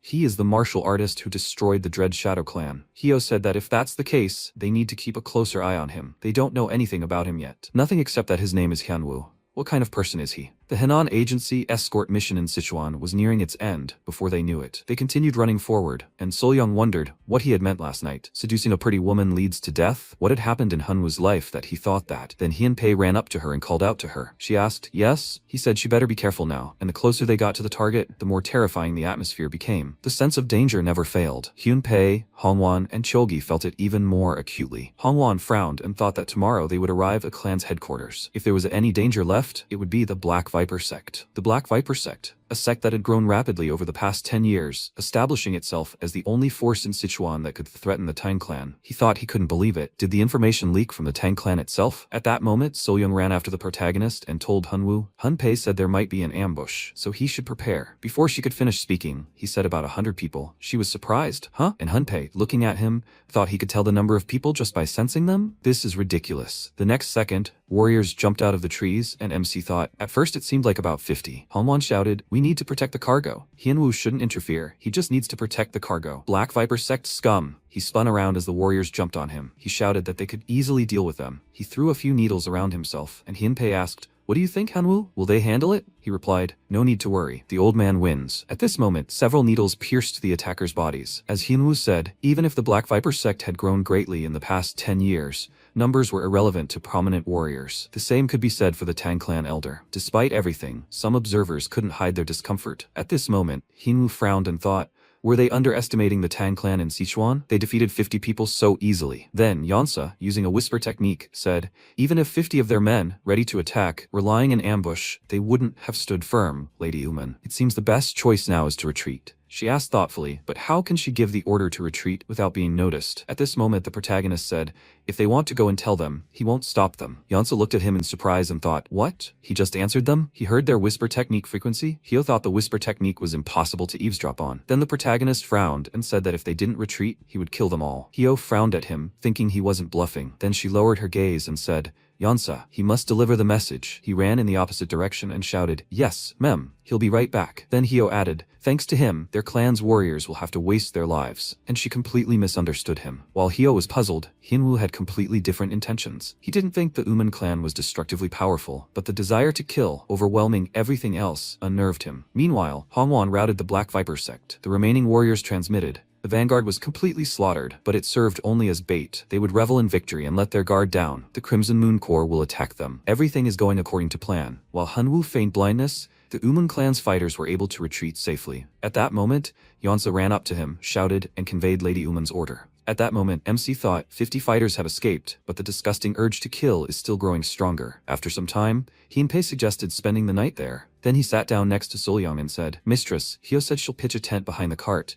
Can they sleep together? She looked at him and replied, of course. It's hard for her to sleep alone. He said, however, that it's not necessary. She said, to be honest, she never really thought much about the Henan escort agency. It was always peaceful there. Nothing could go wrong. She thought delivering goods was very easy. But when she herself ended up on an escort mission, she realized that the entire escort agency could only rest easy thanks to the fighters at the back, who risked their lives to carry out the entire escort mission. So she, a member of the escort agency, would sleep with all of them. And she also thought that she would become the head of the escort agency, and not because she was the young mistress of the Cho clan. The next second, she looked away in surprise and asked, Hyunwoo, does he want to say something? And he came closer, and looking at her, said that working in an escort agency starts with standing in the back. She said, I see, and Hyunpei noticed that he was right. Then Soyoung smiled and said that in that case, they should teach her how to become the best fighter and porter. Hyunpei thought, Soyoung, she'll grow up before he knows it. The Crimson Moon Corps is a group of Black Viper sect assassins, raised with great difficulty. Their distinctive qualities and specialization were ambushes, open attacks, and camouflage. Their ambushes are so frightening not only because they can become shadows from camouflage items, they also move as if they were one person, so no matter how many enemies there are, they can instantly end a mission. After a while, everyone fell asleep, but the protagonist remained on guard. He moved forward while the warrior hiding in the shadows transmitted the order for all members of the Crimson Moon Corps to prepare. The others responded that they understood. And the protagonist said, understood, they were hiding here. And then the warrior said he would begin his attack when he counted to 3. 1. The next second, the protagonist grabbed one of the attackers by the neck and then sent a stream of powerful energy at the next warrior. He grabbed him by the neck as well, and the warrior shouted, 2, 3. The remaining ones rushed to the attack, and their leader shouted, leave no one alive. First, they must destroy the most dangerous one, Hongwan. They worked hard delivering thunder bombs here, but in the end, they, the Black Viper sect, will get them. The next second, the warrior pointed his sword at the sleeping Hongwan, but the protagonist managed to hold his sword in front of his weapon, parrying his attack, and the attacker was surprised. What? Why are the sentries still alive? Crimson Moon Corps, what are they doing? At that moment, several men wondered, who is he? He definitely didn't sense anyone's presence. Then the warrior looked to the side and said, Damn, the protagonist looked at him and asked, Crimson Moon Corp? Is that the name of their group? And he thought, wait, did he hear their whisper techniques? How is that possible? Then he said that the Crimson Moon Corps had abandoned them, leaving only them, and the warrior shouted, idiot. Where did a monster like him come from? In response, the protagonist raised his arm to strike and ordered him to join his comrades. He then delivered a powerful blow, and the warrior thought, is it possible that the plan devised by the Crimson Moon Corps, aimed at obtaining as much money as possible, will fail like this? The next second, Hongwan was awakened by loud sounds and shouted in surprise, what's going on? Cholji shouted, uncle, the forest is teeming with the bodies of murderers. Then Sol-young woke up and asked, what is this, Hyunpee? He stood up and said, it looks like the remaining ones tried to launch a surprise attack. And she shouted, what, are the guards okay? He answered, that's right, only the enemies are dead. Fortunately, Hyunwoo took the first step. Then she looked at the protagonist and thought he had protected them again. Hyo then said that she thought he should be grateful, but nothing of the sort. He was impossible to understand. The escort group avoided serious trouble thanks to Hyunwoo. They continued on their way without encountering another group, finally reaching their destination, Sichuan province, in one piece. Sometime later, running into the city, a man said that as soon as they entered the Chengdu road, their dangerous escort mission would be completed. The man running behind him added, to hell with it. Finally, he'll be able to eat soon. Then Sol-young said, by the way, Hyo asked, what's wrong? She looked at her and asked, didn't she say she should break away when they approached Chengdu? They were already there. She replied that she shouldn't worry, she'd leave when the time came. Sol-young replied, okay. Hyo watched her go, thinking, little brat. At that moment, Hyunpei caught up with the protagonist and said, Hyunwoo, he'll be very busy when he gets to the Tang clan. He responded by saying he didn't understand him. He said, he forgot again that he doesn't understand jokes. He should forget, actually. The Ak clan is not far from the Tang clan. He was talking about the friend who insisted he join the Ak clan, right? He was dear to him, so maybe he'd want to meet his family. At that moment, the protagonist remembered the wounded Segi saying, Hyunwoo, he must live and tell his father that he's sorry. Then, in the present tense, he smiled and suggested going to the Ak clan right now. Finally, people from the security agency arrived in Sichuan province. The warriors greeted Hongwan, bowed, and cried out, elder. They were truly glad he had returned safe and sound. He stood before them and replied, enough of this idle chatter, they must quickly bring the cargo inside. Hyunpei and Sol-young said, finally, they have arrived. Hongwan said, here, this is the escort fee they agreed upon. They have all done a great job. With these words, he held out the bag and handing it to Sol-young, added that he looked forward to their cooperation in the future. Miss Cho. No, from now on, he should call her the head of the Cho security agency. She replied, yes, she was grateful. She looked at the bag of money and thought that this was the first escort fee she would receive as the head of the agency. Tears began to well up in her eyes. For her, who had lost all her clan relatives and now became the head of a security agency, this first payment had special significance. At that moment, Hyunpei smiled and said, chief, she shouldn't worry. Everything will be fine from now on. She wiped away a tear and realized he was right. She thought, now, for the sake of those who remain, she must be strong. Then she smiled, thanking him, asking him to continue supporting her. Meanwhile, Hyo's group, who had accompanied them all the way to the Tang clan, Yansa stepped forward and said, it's a pity they never managed to obtain the thunder bombs. Perhaps in this situation, it would be better for him to return. Hyo stepped forward and told him to forget about the thunder bombs. If they had reappeared in the world, the main family estate would surely know about it. At that moment, one of the workers shouted, be careful with the cargo. This item was obtained at the cost of countless sacrifices. Hyo frowned and added, there has never been a time when the Uman clan wanted something and couldn't get it. No matter the cost, she'll get it. Then she turned and added, right now, what she wants most is this man. With these words, she looked at the protagonist. After returning to the Tang clan, Hyunwoo's interest was growing not only among the Uman clan, but also among everyone who owed him their lives. People were looking at this incredibly powerful martial artist through the prism of their own feelings. As for Hyunwoo himself, at that moment, he remembered Hyunpei's words. Then Hongwan approached Hyunpei and remarked that he had truly done a great job. If he wanted, he could rest at the Tang clan for a few days. He bowed and replied, no, he doesn't want to bother your masters. It's personal for them, but there is a place he and Hyunwoo must go. Then he looked up in surprise, noticing MC leaping onto the rooftop with a single leap. He thought he should check the energy flow, see if there was anything similar to Segi's energy. He feels a definite flow of energy here, similar to Segi's. After a while, the man said he thinks they should stay in this permanent courtyard today, Miss Cho. The men stood behind her, one of them shouting to his comrades that he was already dreaming of washing himself with hot water. His colleague looked at him and was indignant. How could he say such vulgar things in front of the mistress? At that moment, Sol-young wondered where the two of them were going. Hyunpei replied that they would tell him when they returned. They themselves weren't sure yet whether anything would come of it. She replied, okay. Then the protagonist approached her and directed energy at her head. She thought in surprise, Hyunwoo, what does that mean? Excellent job escorting? Or, this warm energy is spreading throughout her entire body. How pleasant. Then he said he would be back soon, and they set off. Hyunpei shouted, okay, then let's go. Then Hyunpei turned around and thought, what? Is someone following them? Hyo with her escorts was actually running after them. he thought. She's not going to turn back. Even without knowing where they were going, she's still following, and the protagonist thought he's so slow. He sent a stream of his energy at Hyunpei. Since Hyunpei slowed down, watching Hyo, Hyunwoo sent a stream of his internal energy at him. Hyunpei was surprised. What was this? His steps became lighter than usual. Then he shouted, "Excellent. They will hurry to the A clan's ancestral estate." At that moment, Hyo shouted in surprise, "Why are they so fast?" Could it be that the warrior accompanying Hyunpei was hiding his true strength? On the outskirts of Chengdu, they reached the A clan's ancestral estate. Hyunpei turned to the protagonist and said, "If he is ready, they should enter." At that moment, Hyo and her subordinate caught up with them, and she said, "They've finally caught up with them." Hyunpei started knocking on the door and thought it was strange that there wasn't a single guard at the gates of the family estate. Had something happened? The next second, the door opened, and Akun stood in the doorway. He looked at the guests with a serious gaze, and the MC, noticing his face, thought in surprise how similar he looked. Exactly like Seigi. Then Ok-eun said that he didn't know who they were, but they weren't currently accepting guests. Hyunpei explained that that wasn't why they came. Didn't he happen to know someone named Seigi? The next second, he became angry and shouted, "What? Seigi?" He released a powerful energy and shouted who he was, and why was he looking for Seigi. The powerful energy made Hyunpei grit his teeth and think he'd only asked him his name. So why did he want to kill him so much? This intent was so strong that it was squeezing his lungs. He could barely breathe. Just when Hyunpei realized he couldn't breathe anymore, Hyunwoo stepped forward, blocking him with his body, and unleashed even more powerful internal energy. But this only ate away at Akun even more. He gritted his teeth in frustration and muttered, He reached for the weapon behind his back and shouted, "How dare he look down on him?" Hyo, who was watching, thought, "Why isn't he dodging Hyunwoo?" And Hyunpei said at that moment, it seemed he misunderstood something. "This man is Segi's friend." He was surprised. His friend? The protagonist answered, "Exactly." He introduced himself, and Hyunpei added that he had lived in the mountains for a long time, so he still wasn't accustomed to worldly customs. In response, Akun also introduced himself and said that Seigi was his nephew, who disappeared 10 years ago. 10 years have passed since he disappeared.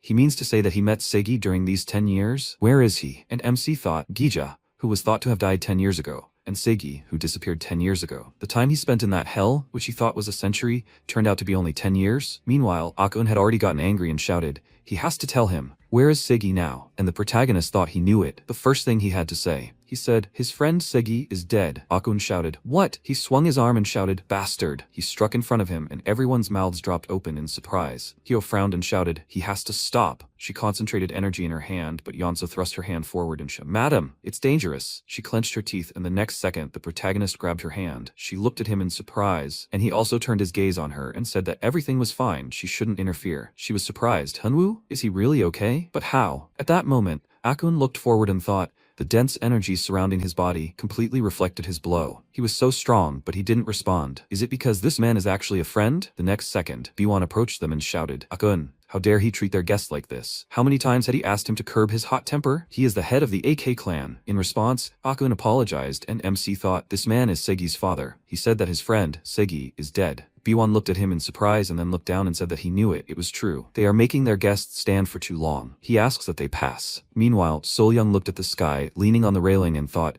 will Hyunwoo and Hyunpei belong? She remembered the protagonist's touch and, blushing with embarrassment, put her hand to her head.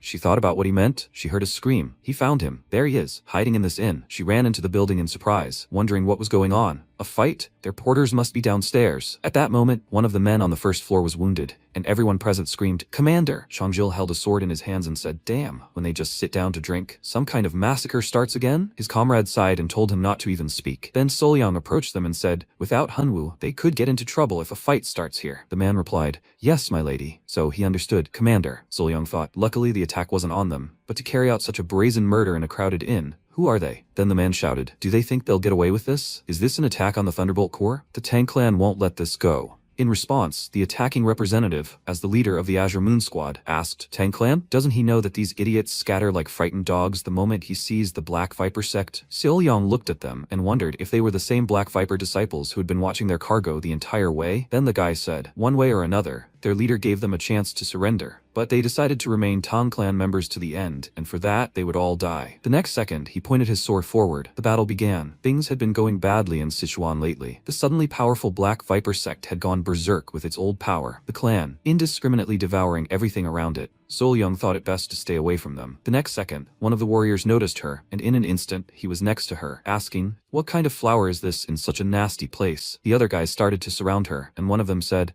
"Big brother, what's he doing? They're done here." Another guy asked, "Did he decide to play with a young girl today?" And Sol-young asked them to step aside. Then the man put his hand on her shoulder and said that he would talk to her properly and present her to him. It seems she doesn't know what happens to those who attract the attention of Black Viper sect. He reached out to her face, and the next second, Sol-young twisted his arm, forcing him to bend over, and then rushed at him with her whole body, pinning him to the floor. The guy was surprised. What the? He thought she was an ordinary and beautiful flower, but it turns out she has thorns, right? Who is she? And she said that she is the eldest daughter of the clan head and the current head of the Henan security agency. He was surprised. What? One of his subordinates shouted, "She is the head of the security agency? This is too much even for a joke." The guy next to him added that he simply apologized for not recognizing such an important young lady. Then their leader brought his face close to Sol-young's and asked if she was no ordinary girl, so she should be treated with more respect, right? She glanced away and thought that with her abilities, she wouldn't be able to handle so many opponents. In that case, she would have to give it her all and break through them. The next moment, she abruptly ran forward, and the guys ran after her, shouting,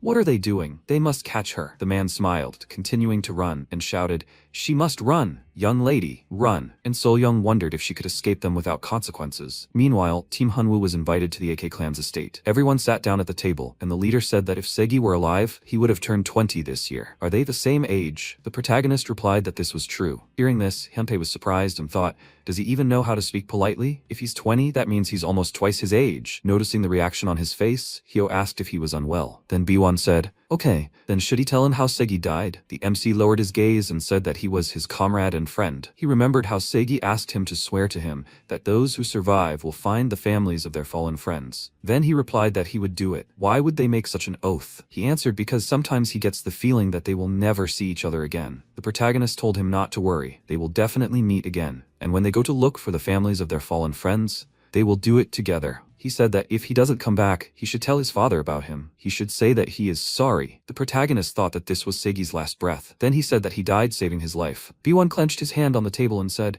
"To think he sacrificed himself for a friend. This death is worthy of his son." He remembered how Segi, smiling, looked at him and, "Father, he will go." He frowned and thought, Segi, that was the last time he saw him. It seemed this young man had gone through the same trials as Segi. It broke his heart. Then he asked, "Is his name Hanwoo?" He answered in the affirmative, and then the clan leader added that from today on, he is also his son. He placed his hand on his chest and added that he should call him father. Ok-eun called him in surprise, and Hyunpei thought, it can't be. Hanwoo, who was always so impassive, would never call him that, especially after he almost had his head crushed with a sword. Then he said, "So be it, father." The others looked at him in bewilderment, while B1, trying to hold back his tears, thought, Segi. The next second, he burst into loud laughter and shouted that he expected this from his friend Segi. His courage was beyond words. Then he rose from his seat and shouted, "Come on, let's go." His son had returned after 10 years. He couldn't just sit there. They hadn't met like this in a long time. We needed to get some wine. After the AK clan leader's order, the tension quickly eased. Thanks to Ok-eun, Hyunpei was able to learn the history of the AK clan's estate. 10 years ago, when Segi disappeared, the AK clan was a martial clan, little known in Sichuan. However, after Segi's disappearance, B1 searched for him until he lost everything. One day, a martial arts master arrived at the AK clan's estate and imparted the art of Jija, the art of the moon-slicing blade. This story is about how B1 tried to numb the pain of losing his son by devoting himself entirely to training. That's how he built the AK clan's current reputation. Ok-eun then added, but recently, a certain clan had begun absorbing Sichuan factions, regardless of their size, and they eventually came into conflict with them, so they were preparing for a decisive battle with them. He then asked to be allowed to once again offer his deepest apologies for mistaking them for orcs from the Black Viper sect. Hyunpei and Hyo were surprised. Black Viper sect? They wondered. Black Viper sect. Weren't they the ones who had been attacking them throughout the escort mission? Then B1 asked, his son? MC took a few sips of his drink and wondered if this was alcohol. Then he heard the whisper technique being transmitted. The girl's movement technique, faster than he expected. Could she really be the head of the security agency? Whether it was true or not was irrelevant. In any case, there was no one to save her now. The next second, the protagonist said that he would be back soon, father. B1 was surprised. Okay, but where was he going? But the protagonist only managed to put the drink on the table and instantly disappeared. Hyunpei called out to him in surprise. Meanwhile, the Azure Moon squad continued running after Sol-young. She noticed them and thought they had caught up with her. One of them, looking at her, asked, "Is this all the head of the agency's security can do? Stop resisting. He'll grab her anyway." He moved his hand toward her, but the next second, it was as if he crashed into a barrier, and then he grabbed his wounded hand and screamed, "Idiot! What kind of energy is flowing through her body?" And Sol-young was surprised. What? Energy in her body? Then she remembered the protagonist's touch and thought, the energy that Hyunwoo transferred to her back then. Then the next warrior drew his sword from its sheath and shouted, "Insolent fool!" The guy behind him shouted at him to be careful. It would be a shame if she died before they had fun with her. In response, he frowned and told them not to worry. He simply tore off her clothes, and Soyoung thought that she had nothing to defend herself with, and Hunwoo's protective energy had already disappeared. She couldn't defeat them. If humiliation awaited her, it would be better if she did it herself. Then the warrior pointed his sword at her, and Soyoung closed her eyes and rushed towards the sword, thinking, "Father, brother." She apologizes for not being able to avenge them. She apologizes for being so weak. The next second, the protagonist pointed his hand forward and said, "Luckily, he wasn't too late." He stopped the enemy's sword with his hand. He pushed the guy's sword away, who asked with displeasure, "Where did it come from?" The MC attacked the warriors, who screamed, "What's going on?" They can't see anything because of the smoke. The MC asked, "What is she doing?" Soyoung screamed, "Hyunwoo." She looked at him pitifully and thought, yes, she understands that it was reckless. But at that moment, when she thought it was all over, only one thing came to mind. "Hyunwoo," he asked, "was she just going to throw away her life, huh?" The guys started talking. What a shame. That strange protective energy around this girl disappeared, and her strength is running out. They think they can finish her off at any moment. Just don't let anyone say that everything will fall apart because of this idiot. Hyunwoo frowned and said he understands what happened, but let her never do that again. Soyoung replied, "Okay." The guys screamed, "Do they even understand who they are? Are they not afraid of the Black Viper clan?" Soyoung saw an expression on Hunwoo's face that he had never shown before. It was rage. Hunwoo swung his sword and attacked the guys, hitting the ground at their feet. The guys screamed. Ground. Sharp stones pierced the boys' bodies. The boy rushed forward and screamed, "It can't be." The earth writhed as if alive, swallowing them. He said, "It's impossible." A huge creature appeared in front of him, and he thought, "A dragon opening the earth." Soyoung said in surprise, "It is." MC interrupted her and said, "An earth dragon. The second form of the three-energy sword. They need to go. They haven't finished eating yet." Soyoung asked, "Where is he?" After the clash with the Black Viper clan, a long-delayed feast took place. As the atmosphere gradually began to clear, there was one person who couldn't be present at this table. Young Baek, meticulous and excellent at calculations. He managed all the daily affairs of the Ak clan estate. The reason he couldn't stop worrying was because Dan Hyunwoo disappeared right in the middle of the feast. He looked at everyone and thought, this is the time when the Black Viper sect could attack at any moment, and they are drinking with the guests. Where did he disappear to in the midst of events? Could it really be a guy? Biwon frowned and said, "Young Baek, he understands why he is worried, but now he is like a son to him. So enough of this worry." Young Baek frowned and said, "But, Chief," he thought, "the Black Viper clan will do anything to achieve their goal. What if they sent people to play on the feelings of the clan chief? No. Then, isn't this the perfect time for the Black Viper clan to attack?" Youngbaek's worries weren't so unfounded. At this moment, the Black Moon Corps of the Black Viper clan and the White Moon Corps of the Black Viper clan were running through the forest. The Black Moon Corps' leader shouted, "They will destroy the Ak clan's estate tonight and kill everyone there." The boy replied, "Yes, sir." A voice suddenly rang out. "The dogs of the Black Viper clan, they will not reach the Ak clan." The leader shouted, "Who is there? Who is speaking?" He widened his eyes and asked, "Lightning?" A loud cry rang out and the leader was attacked. The warriors shouted, "The Black Moon Corps leader!" MC Soyoung appeared in front of them and said, he will not let them ruin his father's mood. Soyoung looked at him carefully, and he quickly rushed into battle. Soyoung asked, "Hyunwoo, since when did he have a father?" At that moment, the guard of the Ak clan's estate, who had noticed the bright light, noticed him. Without a doubt, it was Dan Hyunwoo, who looked like a demon. The guard ran towards the estate and thought, he must report this urgently. He ran and shouted loudly, "Clan chief, the Black Viper sect has attacked. The Black and White Moon Corps are already here." Young Baek thought. As he thought, Ok-eun screamed, "These idiots have decided to end everything today." Hyo and Pei asked in confusion, "What?" Biwon slammed his hand on the table and ordered his sword to be brought to him. Pei thought. He instantly expelled all the alcohol from his body. The guy shouted, "Chief, they have all already been destroyed." Young Baek asked in surprise, what was he talking about? Ok-eun asked, "Everyone who wanted to attack them has been destroyed?" The guard said in fear, "He saw him. The demon burned them all to ashes." Biwon asked again, "What? Demon? Did he drink while on duty?" The guard said in fear, "He is telling the truth." Suddenly someone who looked like a demon appeared. "Demon? He said it was a demon. That same demon." Biwon released his mana and shouted in irritation, "He has gone crazy. Now he's a demon too? Well, he'll show him what a real demon is." The guard said with tears in his eyes, "The clan leader, behind him. He's right behind him. That's the demon." Biwon wondered. Behind him. MC walked up to him and said, "He's back, father." The man said, he made it clear to him that the great celestial clan needed to be dealt with. "Then why are there people lying dead here?" The warrior said, "They were last seen at an inn in Songdo. They say they followed some woman." The man said, "A woman then. Let him take as many people as he needs. Let them find her." The warrior replied, before proceeding, "The sect leader, may he forgive me for these words, but the Black and White Moon squads sent to deal with the Ak clan were completely annihilated." The man frowned and slammed his fist on the ground. It began to rise, and he said, "The main thing is that they took the bodies of the Blue Moon squad. They are returning to the main base, and let them get the thunder of Jinchon. It will wipe the Ak clan off the face of the earth." After a while, Soyoung thanked them for their help last night. She was sincerely grateful. Someone replied. They were his nephew's friends. Thanks were unnecessary. They could stay longer. Their words already sounded like gratitude, but they had to go. Hyo thought, these two had been bothering her since last night. Why was he ignoring her and messing around with that stupid girl? Akun asked why their nephew's partner looked so gloomy since this morning. Hyo asked what he just said. Akun replied, he said, partner, isn't she their dear nephew's fiancée? Hyo asked, then who is that young lady over there? Akun frowned and answered thoughtfully.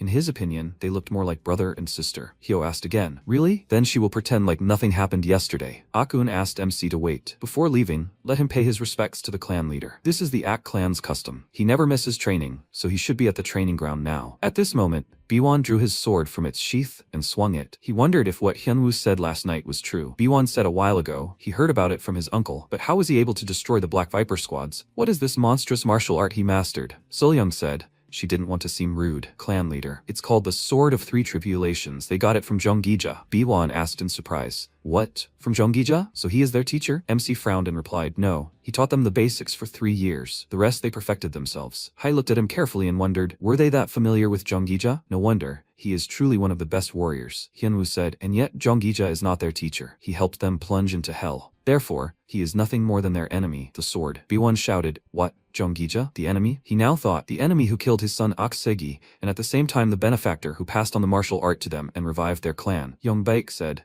perhaps he bestowed this knowledge on the Ak clan for a reason. Perhaps this was his way of atoning. Biwon now thought, atone. So he obtained this martial art at the cost of his son's life? As long as the enemies keep an eye on the Ak clan, he cannot give up this technique. He swung his sword and attacked the wooden dummy. He thought, what should he do, son? At that moment, MC stopped in front of him. Biwon frowned and asked what brought them here so early. Hyunwoo replied, they need to leave. Biwon said, if it is necessary, then so be it. Are you talking about those materials? MC replied, yes, sir. Biwon thought, Dan Hyunwoo, Segi, his last friend now stands before him. In his twilight years, he gained this wisdom too late. He said, the martial arts world is not a place where strength alone decides everything. Therefore, let him always be on his guard.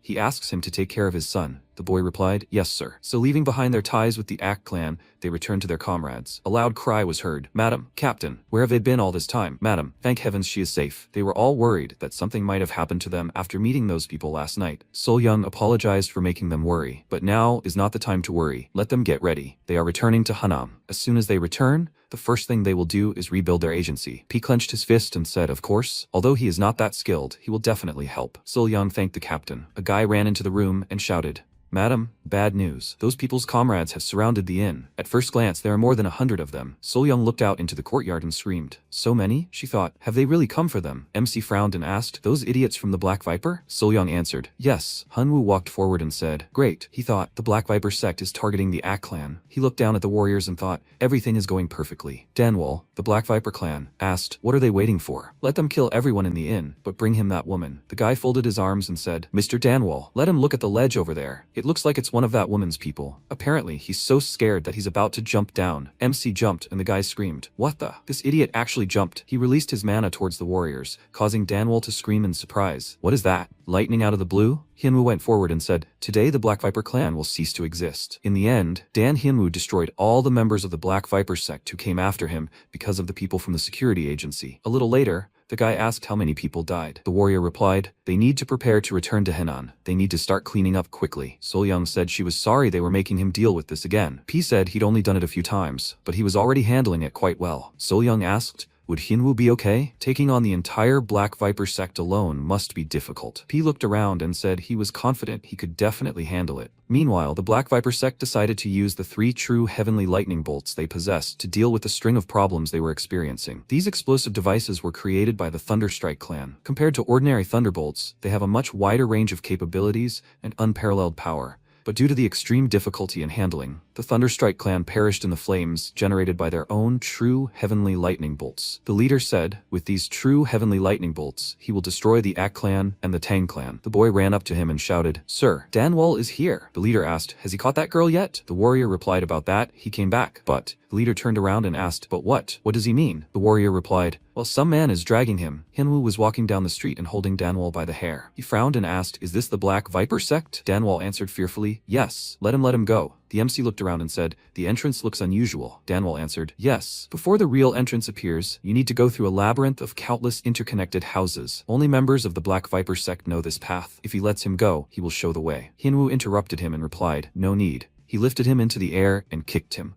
quickly throwing him aside. He flew through the building and hit the wall. The MC said he will make his own path. He ran up to Danwall and kicked him again. At this moment, the warriors of the Viper clan had already gathered, and the leader frowned and thought, a labyrinth of dozens of layers of stone walls, some of which were reinforced with magic. He tore them apart so easily? He shouted loudly. No matter how strong he was, did he really think he could stand up to the entire Black Viper sect alone? He shouldn't think he'd leave here alive. Hinwoo directed his mana towards them and knocked the warriors off their feet. The leader thought, what kind of technique is this? He looks like an ordinary person. Moreover, he's very young. Could this really be a great master who has achieved rejuvenation? Rejuvenation is a state in which an elderly master, having achieved enlightenment, returns his body to youth. The warriors scattered in different directions, and MC stepped forward and asked, is he the head of the Black Viper sect? The leader took out a bomb and shouted. He didn't intend to use it here, but he's forcing him. He opened it and shouted, true heavenly lightning. The MC looked at it questioningly, after which a bright explosion occurred. The leader said, true heavenly lightning really does have tremendous power. If he hadn't created the explosion radius, he would have been hit too. Even if he is a martial arts god, he won't survive this. Hinwoo's voice rang out. Did he manage to say the last words? He cut the fire curtain with his sword and said, Earth Dragon. A huge dragon appeared from underground and opened its mouth. It roared loudly and quickly grabbed the leader. Thus, the Black Viper sect disappeared from Jeonhu at the hands of Dan Hinwoo. The warriors began to scatter in different directions and shout, demon! It's a demon! This grey-robed demon destroyed their Black Viper sect. Thanks to Dan Hinwoo's feat, the Henan Escort Agency obtained 2 true heavenly lightnings. Stories from survivors began to emerge, one after another, from those who had managed to escape the destruction of the Black Viper clan. They spoke of a man in grey robes who single-handedly exterminated the entire clan, a vengeful spirit. Rumors spread throughout Sichuan in less than an hour, and, strangely enough, they reached the Tang clan. The man frowned and asked, the Black Viper clan, once one of the most powerful organizations, was destroyed in just one day. The warrior asked, how is that even possible? Tang Chongsan, the head of the Tang clan, said, they put so much effort into resisting them, even managed to obtain thunder bombs, and yet some new force has appeared. He shouted loudly, these upstarts could become a new threat to Sichuan. He ordered a thorough investigation and finding out who they are. Chulgi frowned and said, to tell you the truth, they say that just one person destroyed them. Chongsun shouted, what, one? He thinks he'll believe it? How dare he bring this nonsense to him? Chulgi said, the survivors confirmed it. Tan Hongwan replied, I see. Perhaps this is true. So this man was in grey robes? Chulgi replied, yes, exactly. Chongsun shouted, uncle, does he know who it could be? After that, the head of the Tang clan, Tang Chongsun, listened to a detailed account of Dan Hinwoo's deeds. After hearing this, Chongsun shouted, if this is true, they can't just let such a man go. They need to catch him and make him part of the Tang clan. A dragon and a phoenix always make a perfect couple, right? Hongwan asked again. A perfect couple? After a while, MC returned and everyone turned around and waved at him. Solyung happily waved at him. At this time, a loud cry rang out. The Black Viper clan was destroyed? But they put so much effort into this. The man replied, yes, that's right. The demon ordered him to explain how it happened. The man frowned and replied, it was done by one person, the one raised by Zhongjija. The demon stretched out his hand and shouted, one person? Does he mean to say that they lost a war to one person? The man apologized. Fortunately, they found out where he was. Now he works as a porter at the Henan Security Agency. The demon said that in order to control Sichuan, they taught the Black Viper clan the Blood Moon technique. Besides, the guy said they gave them 3 thunderbolts. The demon screamed. After all this, he wants him to believe that they were destroyed by some porter? The man lowered his head even lower from the oppressive mana and asked for forgiveness. The demon ordered him to thoroughly study this monster and return with a report. He thought, to create such a monster in such a short time, could this really be Zhonggija's doing? It doesn't matter. The hour of reckoning is near. He will destroy all the evil legacy he left behind, starting with this monster. After many trials that befell the Henan Security Agency, they finally went home. Now they had it. Soyoung picked up the bomb and said, he is incredible. He single-handedly destroyed the Black Viper clan and brought this. MC replied, yes, they called them the True Heavenly Lightning. He asked, True Heavenly Lightning? Isn't this the same legendary bomb that destroyed the Thunderstrike clan? Hyunwoo replied, it's not just a bomb, it's the true heavenly lightning. He thought it could benefit them, so he took it. Soyoung asked Pei to look. It spins so well. He stretched out his hands in fear and shouted, Mistress, let her give it here before they bury them all. She handed it to him and asked, will he take it for himself? He replied, yes, of course. He would be able to ensure its safety. Since only Hyun understood the purpose of the true heavenly lightning, it was decided that he would be in charge of its safekeeping. Furthermore,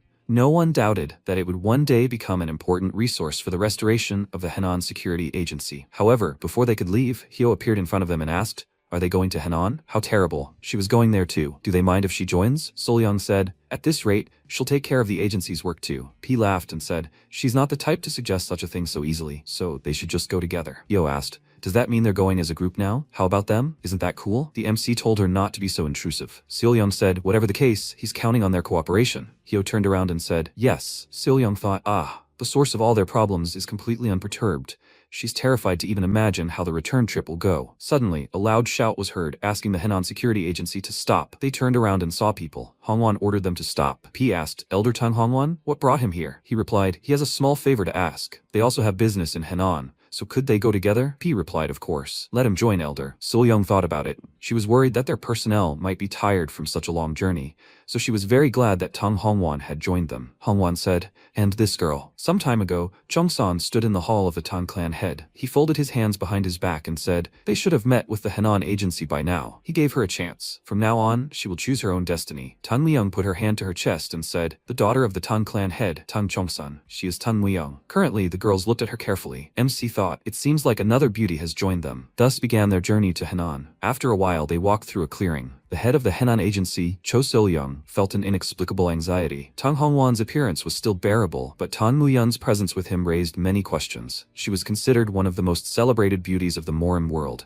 a flying phoenix among the 3 phoenixes and 2 flowers, combining not only beauty but also outstanding martial prowess. 3 phoenixes and 2 flowers, the 5 famous Morim beauties. And after all this, what to do with Lady Hyo? She, the head of the clan, surpassed Tang Muyang in beauty and martial arts skill. Sil-young wondered, puzzled. Why in the name of all that was holy were these 2 outstanding ladies with them now? They seemed to have the same motive, didn't they? Exactly. The attention of these 2 exceptional women had been focused on only one person the entire journey. Tang Muyang looked at MC and thought, no matter how you looked at him, there was nothing remarkable about him. Could it really be true what her father and grandfather said? They both kept their eyes on Dan Hunwoo. Muyang thought she really needed to check it out. She approached MC and asked, since they were traveling together, shouldn't they at least get to know each other properly? Hyo smirked and thought she was already on the attack. MC didn't turn to look at her and Muyang screamed, she's talking to him. Why is he ignoring her? Hyo said, as expected, the same indifferent and impassive gaze. Sol-young said, Miss Tong, Hyunwoo isn't very familiar with their customs and practices yet. MC asked, what do they want? Muyang asked, why is he asking like that? She thought, if he asked so suddenly, how can it be answered right away? Hongwan frowned and said, they need his heavenly lightning art. Muyang turned around and screamed, Uncle? Sol-young thought. To some extent she expected this when he suddenly joined their group. But to say it so bluntly, this is astounding. Secret arts are passed down only from teacher to student. In the Mirim world, asking for martial arts instruction is taboo. Elder Tang Hongwan couldn't help but know this. Hongwan said, let's not talk about it for now. What does she intend to do with the newly formed security agency next? Sol-young said she intends to completely restore it. Hongwan frowned and said, I see. A worthy intention. From now on, whenever the Tang clan passes through Henan, they will use her agency's services. Sol-young asked again, is he serious? She thought, this is simply unbelievable, but such an offer would come at a hefty price. Hongwan said she had nothing to worry about. After all, the terms would be beneficial for both parties. Their only condition is that 1 or 2 people from the Tang clan accompany them on their journey until the Tang clan gets what they need. Sol-young thought, and what they need, as already mentioned, is Hyunwoo's combat technique. Hyo frowned and thought, heavenly lightning? However, for Dan Hyunwoo, MC replied, it's not a problem. The rules of the Morim world don't apply to him. He said they agree. Sol-young screamed, Hyunwoo? He asked again, did he just smile? He thought that the head of the agency should agree to such conditions. Not him. The heavenly lightning that the Tang clan seeks, the heavenly lightning is actually different from the heavenly lightning that Dan Hyunwoo uses. If Dan Hyunwoo's heavenly lightning is lightning striking from the sky, then the heavenly lightning of the Tang clan is hundreds or thousands of projectiles falling from the sky like a rainstorm. However, their technique exists only as a legend passed down within the clan. Not a single member of the Tang clan has ever managed to master it. And finally, Tang Hongwan discovered the key to it. It was Dan Hyunwoo. Pei asked, did he really just smile? Hongwan suggested Muyang to keep a close eye on this guy. Without a doubt, his heavenly lightning martial art contains the answer they seek. Muyang asked, what? What does he mean, uncle? Pei shouted, they will spend the night here tonight.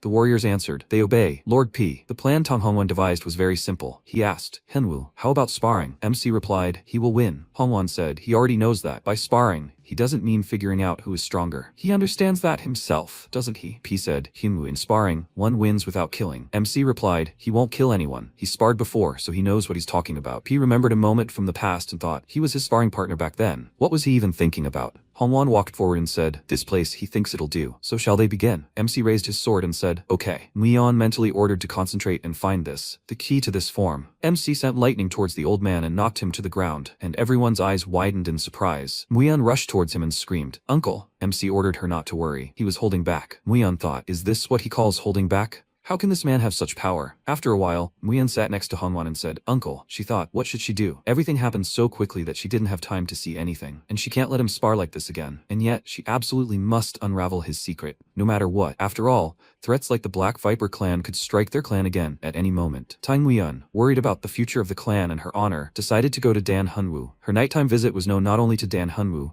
but also to Uman Hyo, who was pretending to sleep nearby, and Cho Solyung. Hyo and Solyung looked at Muyan and wondered what she needed from him at such a late hour. Muyan said, Warrior Dan. He turned around and asked, What is it? Muyan shouted, Please let him teach her the art of heavenly lightning. If he agrees, MC interrupted her and said, Okay. Muyan asked again, What? From the beginning, Dan Hyunwoo had no intention of giving away his art as a reward.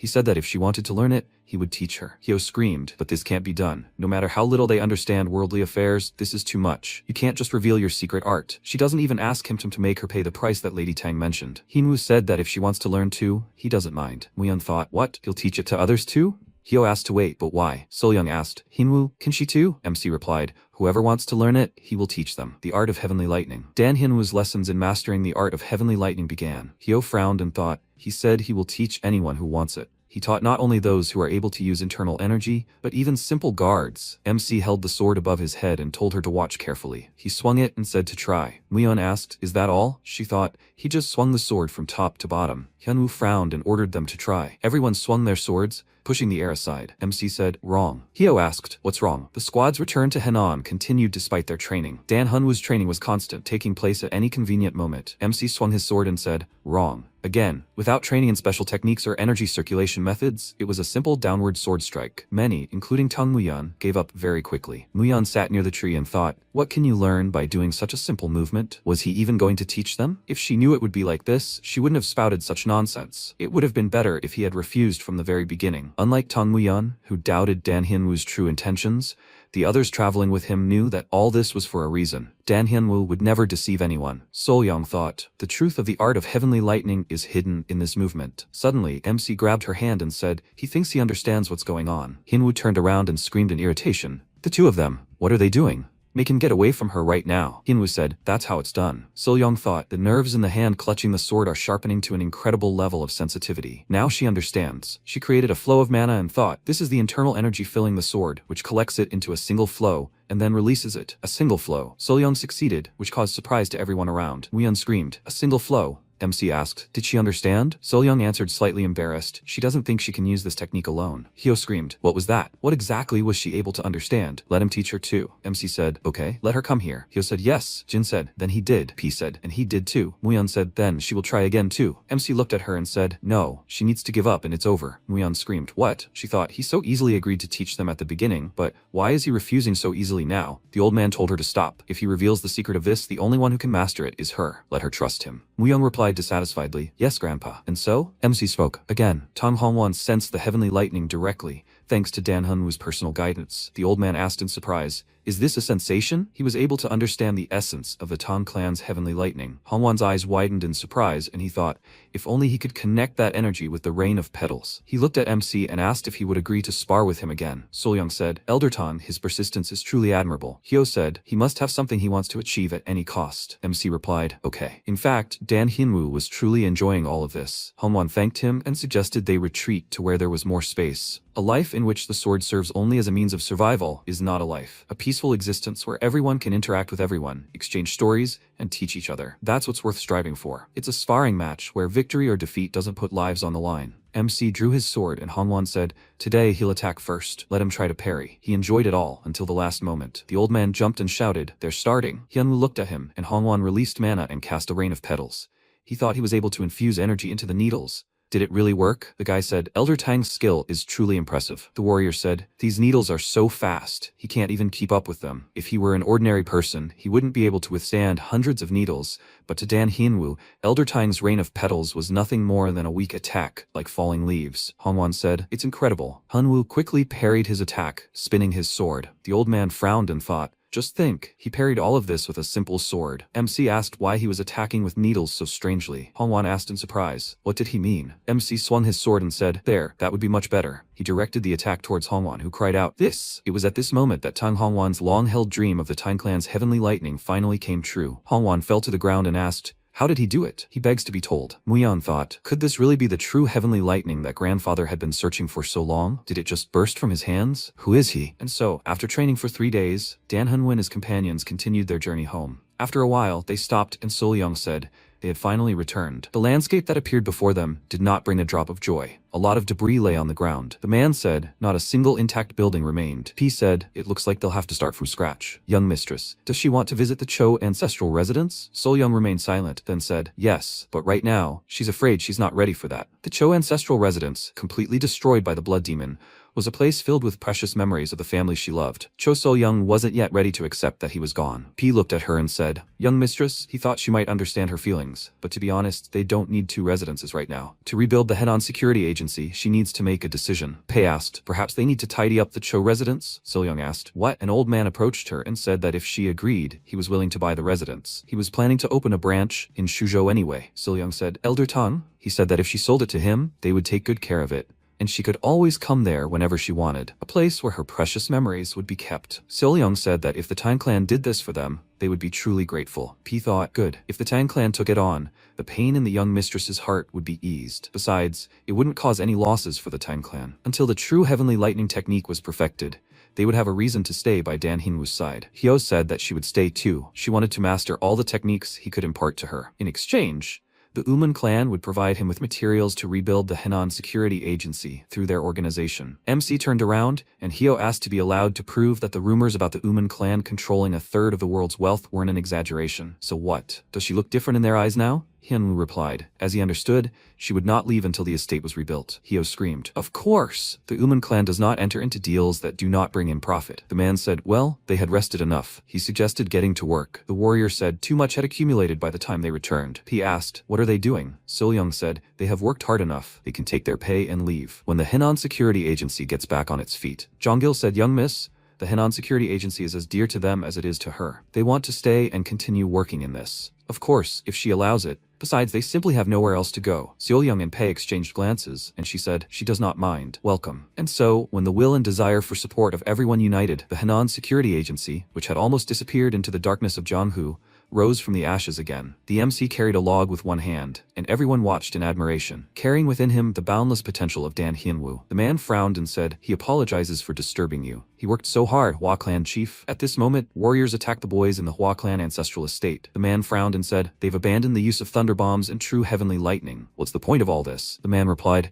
this is the Overlord's order. Destroy the Hua Clan estate so that no one else can get their hands on the thunder bombs. The man asked again, what? He grabbed a weapon and rushed to attack. He tried to attack the enemy, but he quickly reacted and said, the destruction is complete. They're returning to the Overlord. The man dropped the bomb from his hand and everything around him exploded. Following the Thunderstrike clan, which once ruled Jianghu with its bombs, the Hua Clan estate fell. They were erased from the history of the Jianghu. The Murim Alliance. Dak Go-un, the head of the Murim Alliance, sat at the table and spoke. The identities of those who destroyed the Cho clan's estate are still unknown, and the Hua clan, the successor to the Thunderstrike clan, was also destroyed. A man shouted, those villains must have managed to obtain the thunder bombs. Another man cried out, perhaps they should do something about this? Due to a series of vague reports and ominous rumors spreading throughout the Jianghu, the Murim Alliance is currently overwhelmed with attempts to uncover the truth behind these events. If those villains are using the thunder bombs with malicious intent, it will be a real disaster for the Murim. Dako frowned and thought, but who are they? And why are they sowing such chaos? At that moment, the demon laughed and said, excellent work. They flawlessly dealt with the carrion of the Hua clan. The man thanked him and asked if he had decided anything about the porter from the Henan Security Agency. The demon replied that since it was only one person, what was the shadow demon doing now? The man answered as always, somewhere in Henan, drowning in wine. Send him to Shuchan? The demon grinned and said, yes, the shadow demon and his squad. They should have no trouble dealing with the monster created by Zhonggija. Against the backdrop of the rapidly changing situation in Jianghu,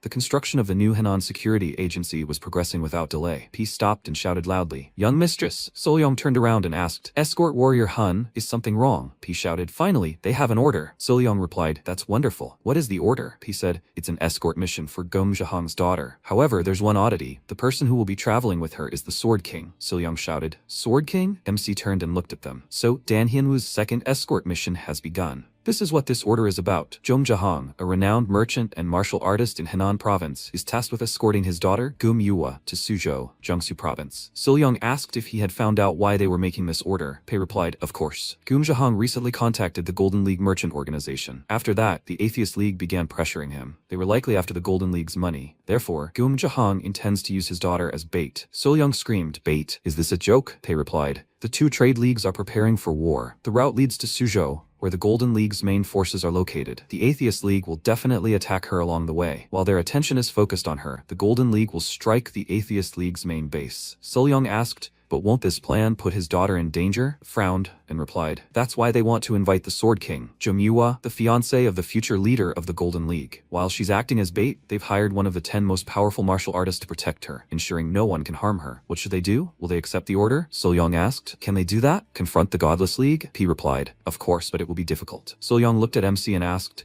what will he say, Hinwoo? He turned and looked at them. At that moment, the carriage was driving through the forest, and the driver joyfully sped up the horse, thinking, finally, he's participating as an escort warrior on the mission. He didn't think his past achievements in martial arts would be appreciated, and that he could become an escort warrior. On any other day, he would simply be overjoyed. But now, he can't shake off his anxiety. He looked at the MC and thought, it's all because of this guy. He had an unkind look from the start. At first, he thought it was because he overtook him and became an escort warrior before him, but he doesn't think he attaches much importance to it. Chonggul hopes that all his worries now are simply due to an excess of feelings. Inside the carriage was Yeom Chol-gun, the Sword King. Gomyua looked at him carefully and thought, the Sword King first became famous 60 years ago.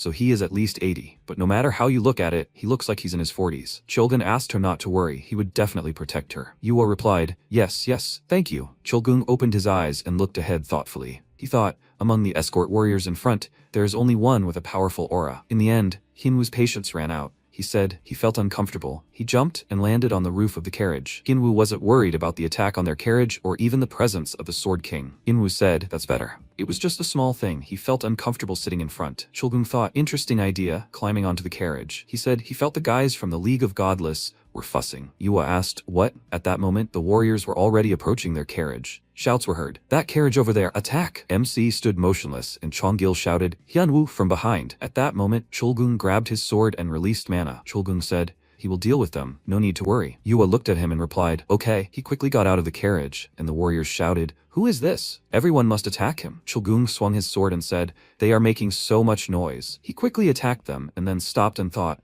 escorting the carriage on the way, it is the agency's duty. They should not wait for him to intervene. No martial artist can take their eyes off his technique. Well, was he able to admire it? He looked ahead and thought, he is not there? Did he really not see anything? He is not looking at someone he cannot defeat? Seriously, I wonder who he is. Chonggul asked, Hunwoo, those who were behind, did he destroy them? MC replied, not him. The Sword King dealt with them. No need to worry, let him ride on. Chonggul replied, okay. At that moment, one of the warriors sat up and looked after them. A loud cry was heard in the League of the Godless. Terrible idiots. They couldn't capture even one woman, and on top of that, they lost all the warriors? The man apologized. The leader of the League of the Godless, Skal Chonak, said, the matter with Henshan also failed, but this time they must succeed. Zheng Zhahong has enlisted one of the best martial artists to protect his daughter.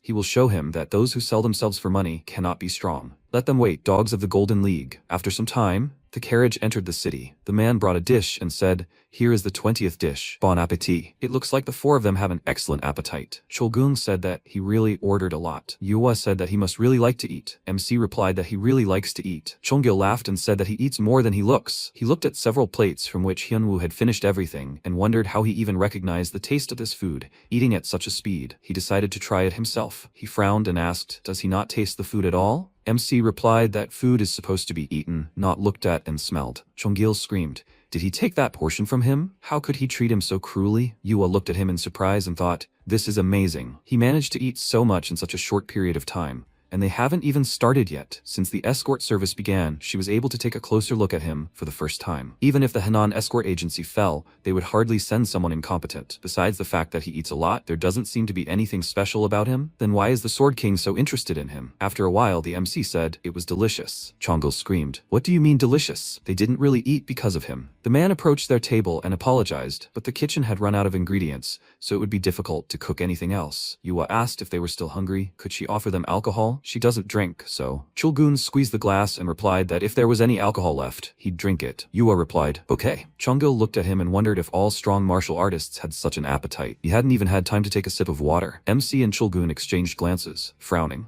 At that moment, a man stood around the corner and looked at them. The guy said, he did well. The bandits held their swords over the girls and said that thanks to his wise choice, he saved the lives of his family members. Chai Horyong from the Godless Alliance frowned and said, no matter how strong the Sword King is, he won't be able to resist the poison that dissipates profound energy. He thought, soon all his profound energy will dissipate. Then they'll launch a surprise attack on the Sword King. After a while, someone said, well, good night everyone. Chonggil spat to the side and said, he's so hungry he probably won't be able to sleep. All because of someone who ate his portion alone. The MC replied that he didn't have to eat that food. Chonggil asked again, what? He lay down on the bed and thought, does he mean to say that he should starve since he didn't do anything? That's not fair. He will eat separately from tomorrow. After Chonggil fell asleep, Dan Hyunwoo expelled all the poison that was dissipating his internal energy from his body. At the same time, the Godless Alliance began to act. Horyong entered Yua's room and said, she really is beautiful. It's a pity that she is the most precious commodity that can't be touched. But if he doesn't leave a trace, he thinks they can come up with something, right? He extended his hand towards Yua when he was suddenly attacked.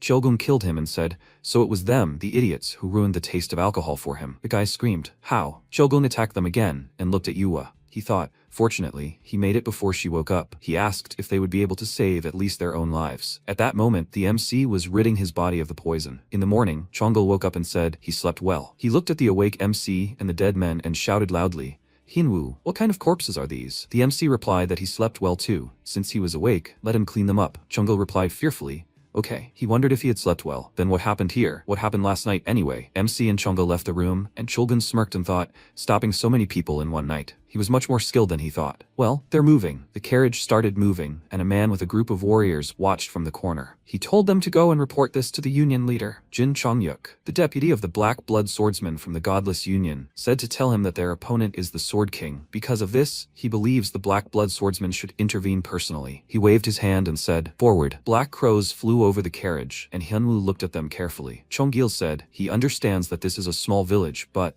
Yua said, there are no people on the streets at all. Something is wrong here. Suddenly, the man saw them from the window and quickly slammed the window. MC said, everyone is scared. They approached the Moonflower abode and got out of the carriage. Chonggil said, no guests, no owner, no one is in the inn. The whole village is empty. Chulgun frowned and said, it seems the Godless Union intends to finish them off tonight. Yua asked, what is he talking about? She suddenly felt something ominous. Hyunwoo said, it's bloodlust. It's so powerful that it literally permeates the entire air in this village. Even Gomyua and Chonggil, who don't know martial arts, easily sense this bloodlust, the source of this thirst. The boys cried out, the king of the sword. Chongyuk said he didn't expect that he could be bribed with gold. No matter how strong he is, he can't stand against 300 fighters of the Godless Union. Chulgun said not to worry. He drew his sword and said, he said it would be like this. He will protect them. Chongyuk shouted, let them destroy them. Kill the Sword King. Then victory will be theirs. The boys rushed to attack and shouted loudly, when suddenly Chulgun quickly attacked them. He asked, did he bring so many forces here for one girl? It seems the Godless Alliance has no worthy people left. Chongyuk grinned and answered, exactly. 90% of their alliance's forces are gathered here. Even he, the Sword King, can't handle all of them. Attack, all at once. Chonggil screamed, nightmare. There is no end to them. Yua asked, 90% of their forces? For her? Chulgun told her not to worry. Didn't he say he would protect her? But he can't take care of each of them, so let them figure out how to survive on their own. Chonggil looked at MC, who nodded and told the master not to die. Chulgun closed his eyes and said, he really is funny, right up until the end. He's telling him, the Sword King, not to die? Let him show why he's called the Sword King. He released his mana in all directions and began attacking everyone around him. Yua looked at what was happening in surprise and thought, this is incredible. This is the true power of the Sword King. To instill fear, the Sword King unleashed all his might. This was the best solution in a fight against multiple opponents. However, the problem was that there were so many enemies that their numbers overwhelmed even fear itself. After several hours of fighting at the limit of his abilities, the Sword King reached his peak. His body began to fail. Chulgun swung his sword and thought that if he struck again, he would not be able to avoid disrupting the flow of energy in his body. He urgently needed to restore circulation. Chonhyuk rushed forward and screamed, now! Chonhyuk looked at him and quickly blocked the blow. He was exhausted, so Chonhyuk was able to injure him. He pushed off the surface and was about to deliver the finishing blow. He screamed loudly, it's over, Great Sword King. Chonhyuk said he tried to protect her until the very end, but let her forgive him. Yua said. She was grateful to him for everything. Chunyuk looked up and thought, it's a pity that he will never see his granddaughter's face again. At that moment, lightning struck the opponents and a loud scream rang out. Chunyuk cried out in surprise. Lightning? Where did that come from? MC stood behind and attacked them with lightning. Chonggil asked not to worry. Hyunwoo's lightning strike is invincible. Yua asked again. Lightning strike? MC replied. It's called heavenly lightning. The guy screamed. Did the deputy head turn to ashes in an instant? Chonggil told Miss Gum to approach him. Yua looked up at MC and thought, this man is actually an incredibly powerful martial artist. There were more than a dozen of them, but he repelled their attacks all. MC extended his hand to Chulgung, who said, don't touch him. If he's careless, he might cause an energy deviation in his body. MC released his mana in his direction and remained silent. Chulgung's eyes widened in surprise and thought, wait, his energy has stabilized. Is the probability of this deviation receding? He cried out loudly, and Hyunwoo said, he did well. Let him rest now, sir. Chulgung asked, who is he? Hyunwoo asked. Hasn't he figured it out yet? He's a porter from the Henan Security Agency. Chulgung asked again. A porter? Not even an escort warrior? He fell and Yua cried out in fear. Sir! The boy screamed. Even if the deputy chief has fallen, their forces still have an overwhelming advantage. After this idiot's death, it will all be over. No one can be left alive. Attack! Yes, they will kill him. Even the great Sword King couldn't handle so many enemies. But against Hyunwoo, their numbers were irrelevant. He quickly began attacking them, spreading his lightning. The next morning, the Namgung clan, having heard the news, arrived at the scene. The man cried out, what? Since Xiao County was originally under their control, such a reaction from the clan to this massacre was natural. However, as soon as they arrived, they froze as if turned to stone. Namgung Han of the Namgung clan said, what happened here is a nightmare. Even the warriors of the Namgung clan couldn't bear this sight. Han asked, what happened here last night? A terrible and ominous picture opened up before them, with endless corpses. It was the end of the Godless Alliance. Chonggil said, young master, he has found the Sword King. Han answered, I understand. First he will visit the Sword King. In the meantime, let him bring the servants and arrange for the bodies. Chonggil answered, yes, sir. At that moment, Chulgun was spreading his mana. He said that so many unfamiliar faces had appeared here in such a short time. Namgung Han bowed and said that the youngest from the Murim world greets him, the Sword King. Yua asked, sir, is he alright? While he was busy restoring the energy circulation, the young lord brought a healer. Han said, the Sword King. He is an idol for all swordsmen. For him, this is only natural. Chulgun said, Namgung Han, so he is the grandson of that very Namgung Hak. How is he doing? Han replied, he is awake, healthy as ever, and his voice is still thunderous. But can he compare to him? After all, last night he destroyed the entire alliance of the godless. Chulgun said, yes, that's right. A while ago, MC asked, hasn't he understood yet? He's a porter from the Henan Security Agency. He said to let me ask. He who with lightning defeated the ungodly alliance and saved them. Is it true that he's just a simple porter? Han turned around and wondered what he was talking about. The one who destroyed the Atheist Alliance wasn't the Sword King, but this guy? MC replied, it wasn't just lightning, but heavenly lightning. Han's face twisted in anger and he shouted, how dare he speak to the Sword King so familiarly? Where does such insolence come from? Chulgun held out his hand and said, enough. No need to make a fuss. It's better to let him answer one question. Let him say if he wants to meet his granddaughter. Everyone's eyes widened in surprise, and Yua asked, what? MC briefly replied, no thank you. After a while, Han said, well, since he's made sure he's okay, let him take his leave. Chulgun replied, okay. Let him send his regards to his grandfather. Han replied, yes. If the Godless Alliance attacks again, Chulgun said he doesn't have to worry about that. After they destroyed their main forces with that porter last night, the Golden Alliance should have already taken action. Yua looked out the window and said, so he knew everything. She asks for forgiveness. Everything happened exactly as Hin Pyo and Cho Sil-young expected. The Sword King and Go Myua were the bait in this operation. Last night, while the Sword King held off the Godless Alliance's attack, the Golden Alliance launched a full-scale offensive on their headquarters. As a result, the head of the Godless Alliance, Gan Jonggak, fled, seriously wounded, and the Golden Alliance won this war. Chulgun said, well, that's enough. His granddaughter is alive. They are alive too. Chonggil asked, is he going to sit here? But why? Chulgun replied, it's his choice. He doesn't mind, does he, porter? MC replied, apparently having recovered, he became much more talkative than before. Chulgun frowned and asked what was wrong with him. Did he eat something bad? Why did he suddenly start talking so politely? Chonggil said that from his point of view, they were both acting strangely. Chulgun hit him on the head and told him to stop talking nonsense and let him harness the horse, the brat. Chonggil said fearfully, yes, they're about to leave. They quickly rode forward, and Chulgun asked, but still, doesn't he really want to meet his granddaughter? He told him she was cute and not at all like him. Let him meet her at least once. MC remained silent in response. After the defeat of the Atheist Alliance, the guard caravan continued on its way. The Sword King began to treat Chonggil and Dan Hyunwoo like his own grandsons. Dan Hyunwoo also recognized him as his elder and began to speak to him respectfully. Chulgun said, by the way, he felt sorry for him. Chonggil thanked him. He hit him so hard that his eyes nearly popped out of his head. Chulgun replied,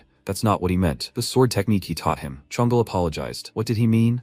They will return to the first day of escort. Chonggil trained every day, with the sole goal of mastering heavenly lightning. The Sword King accidentally witnessed his training. However, in the Sword King's eyes, the Heavenly Lightning technique was full of unnecessary movements. Therefore, unable to simply watch from the sidelines, he taught Chonggul several techniques. As a result, thanks to studying the Sword King's techniques, Chonggul was able to survive. But from that day on, Dan Hinwoo stopped sparing him in sword training. Chonggul said that what he thought was unnecessary was in fact the true path to Heavenly Lightning. The essence of this art is to cut through the gaps between energy flows. Only at the moment of collision of these flows is Heavenly Lightning born. He had lived his entire life with the sword and was proud to know everything about it. He would never have thought that in his declining years he would see a new path of the sword. Chilgun thanked the scoundrel. MC waved and asked, "With this guy, it seems like it's too late, doesn't it?" Hinwoo stood on the carriage, and Chonggul shouted, "What does he mean? Yesterday, he even managed to defend himself using the technique he taught him." Chulgun folded his arms and said, "That's the problem. Heavenly Lightning only occurs after going through an ineffective knowledge of swordsmanship. But he has already mastered the effective path, and even applied it in real combat. His subconscious will reject the ineffective path of Heavenly Lightning." Chonggul asked, "Does that mean he won't be able to learn the Heavenly Lightning technique now?" He thought. He endured grueling training, imagining how spectacularly he would release Heavenly Lightning, but now he's saying that he can't even count on a normal level of Heavenly Lightning anymore. Chonggul asked, "What was that sound?" He saw a bright glow in front of him and pulled his horse. The man grinned and turned to look at them. He said, "What luck." He was simply following the Hainan security agency, but who would have thought that he would also meet the Sword King? Chilgun folded his arms and asked, "Who the hell is this?" He didn't look like the people from the Green Forest Alliance of atheists and bandits. The man asked, "Which one is Dan Hinwoo?" He would finish off that idiot first and then deal with the Sword King. It turned out that the Demon Shadow and the demon troops sent by the Blood Demon had finally caught up with Dan Hinwoo. Some time ago, the demon asked if there was any news regarding the mission entrusted to the Shadow Demon. The guy replied that the last thing he had said was that he had led the Demon Shadow troops. They had probably already encountered that porter. However, according to the report received a few days ago, that porter was moving with the Sword King. The demon said, "Sword King, it looks like his bad habit is kicking in again." The guy replied, he didn't think they needed to worry too much. He heard that the Shadow Demon had recently reached the 9th stage of the Blood Demon sword art. The demon asked, "The 9th stage? He is truly a talent born once in 1,000 years. Now that he has reached the 9th stage of his martial art, he eagerly awaits the result. Neither this amateur porter nor even the Sword King can withstand the Shadow Demon. Currently, the demon asked, which one of them is Dan Hinwoo? He will finish off this idiot first, and then deal with the Sword King." MC looked away carefully, and Chogung asked, "What is he doing? Didn't he say he had business with him?" The demon said displeasedly, "How dare he ignore him when he, the Blood Demon's disciple, is addressing him?" He rushed to attack and ordered an immediate response. The window near Yua cracked, and Chogung cried out in fear. He's aiming at the carriage. The dark mana again headed towards Yua, who screamed in fear. The demon said, as expected of the Sword King, he easily dispelled his airblade. Chogung responded, but he did nothing. The demon screamed, "What? What does he mean?" Chogung said, "Whatever the case, he dared to target the carriage. Now he can't be envied. There is something scarier than him here, and he just angered him." MC jumped off the carriage and said irritably, "They are on an escort mission. Let him not dare approach the carriage." The demon thought, "Is this boy scarier than the Sword King? Let him not make fun of him." He asked, "What will happen if he does?" MC said, "He will kill him." The demon looked at him and thought, what kind of aura does he have? Until now, he had not felt a drop of internal energy in him. Chogun said, "When such a strong person completely hides his inner energy, it's truly frightening, isn't it?" Chonggul answered, "That's right." The demon said, "I see. So, he is Dan Hinwoo." MC asked again, "Does he know him?" The demon thought, he doesn't know what kind of magic he uses, but why does this pathetic boy make him associate with his lord? He swung his sword and screamed, "He will make sure he dies the most painful death possible." He used Blood Demon sword art and rushed forward. The guys looked at it and thought, is he using Blood Demon sword art right at the beginning? Blood Demon sword art, Blood Flame. Shulgun looked at it and thought, what a terrible heat. Even if he gave it his all, he's not sure he could reflect it. MC cut his mana and frowned, and the demon looked at him in surprise. He crouched and rushed to attack. The demon screamed, as expected. He is not an easy opponent. Hinwoo swung his sword, and the demon thought, he neutralized all his attacks? How is that even possible? MC released his mana and attacked the demon, who screamed loudly. The guys screamed, "Captain!" They thought, the energy of the Sword King. This is a warning. If they interfere in this battle, the Sword King will destroy them. Chogung said, it's good that there was someone smart among them. MC broke the enemy's sword, and the demon jumped and thought, his martial art is exposed, and his sword is broken. There are no more chances of victory. He screamed, the demon's shadow squad, they are retreating. He started to run away and thought, they will meet again. Dan Hinwoo. MC stopped and looked after him. Yua looked out of the carriage and thought, she knew he was strong, but not to this extent. He could become an excellent fighter for the Golden Alliance. Chilgun hit Chonggil on the head and said, okay, it's time to go. They still have a long way to go. Let him harness the horses. Chonggil asked the elder to stop hitting him on the head. Chilgun told him to be quiet. The escort mission is complete, so they should hurry. Someone is probably waiting for him too. After a while, Solyong looked down and saw a guy greeting the agency head. She waved and said, "Hello." She sees everyone is still working hard today. She looked to the side and asked, "Are these people?" Pei said, "They are young masters from the Tang clan in Sichuan who have come to support the establishment of the Henan branch." So Young asked, "Are there so many of them?" Pei replied, "Well, after the last escort mission, many rumors have spread about Lady Uman's beauty. That's why everyone is eager to see her. Since Lady Uman is visiting them, everyone comes and asks about her." So Young answered, "I see." She thought, such a beautiful young lady. Besides, she likes Hunwoo. He said, "Nothing to worry about." He heard they'd already destroyed the Atheist Alliance. So Young asked, "What? The Atheist Alliance destroyed?" Pei replied, "Rumors about that have been circulating for a long time. By now, they should most likely have reached Hongze Lake." So Young said, "I see."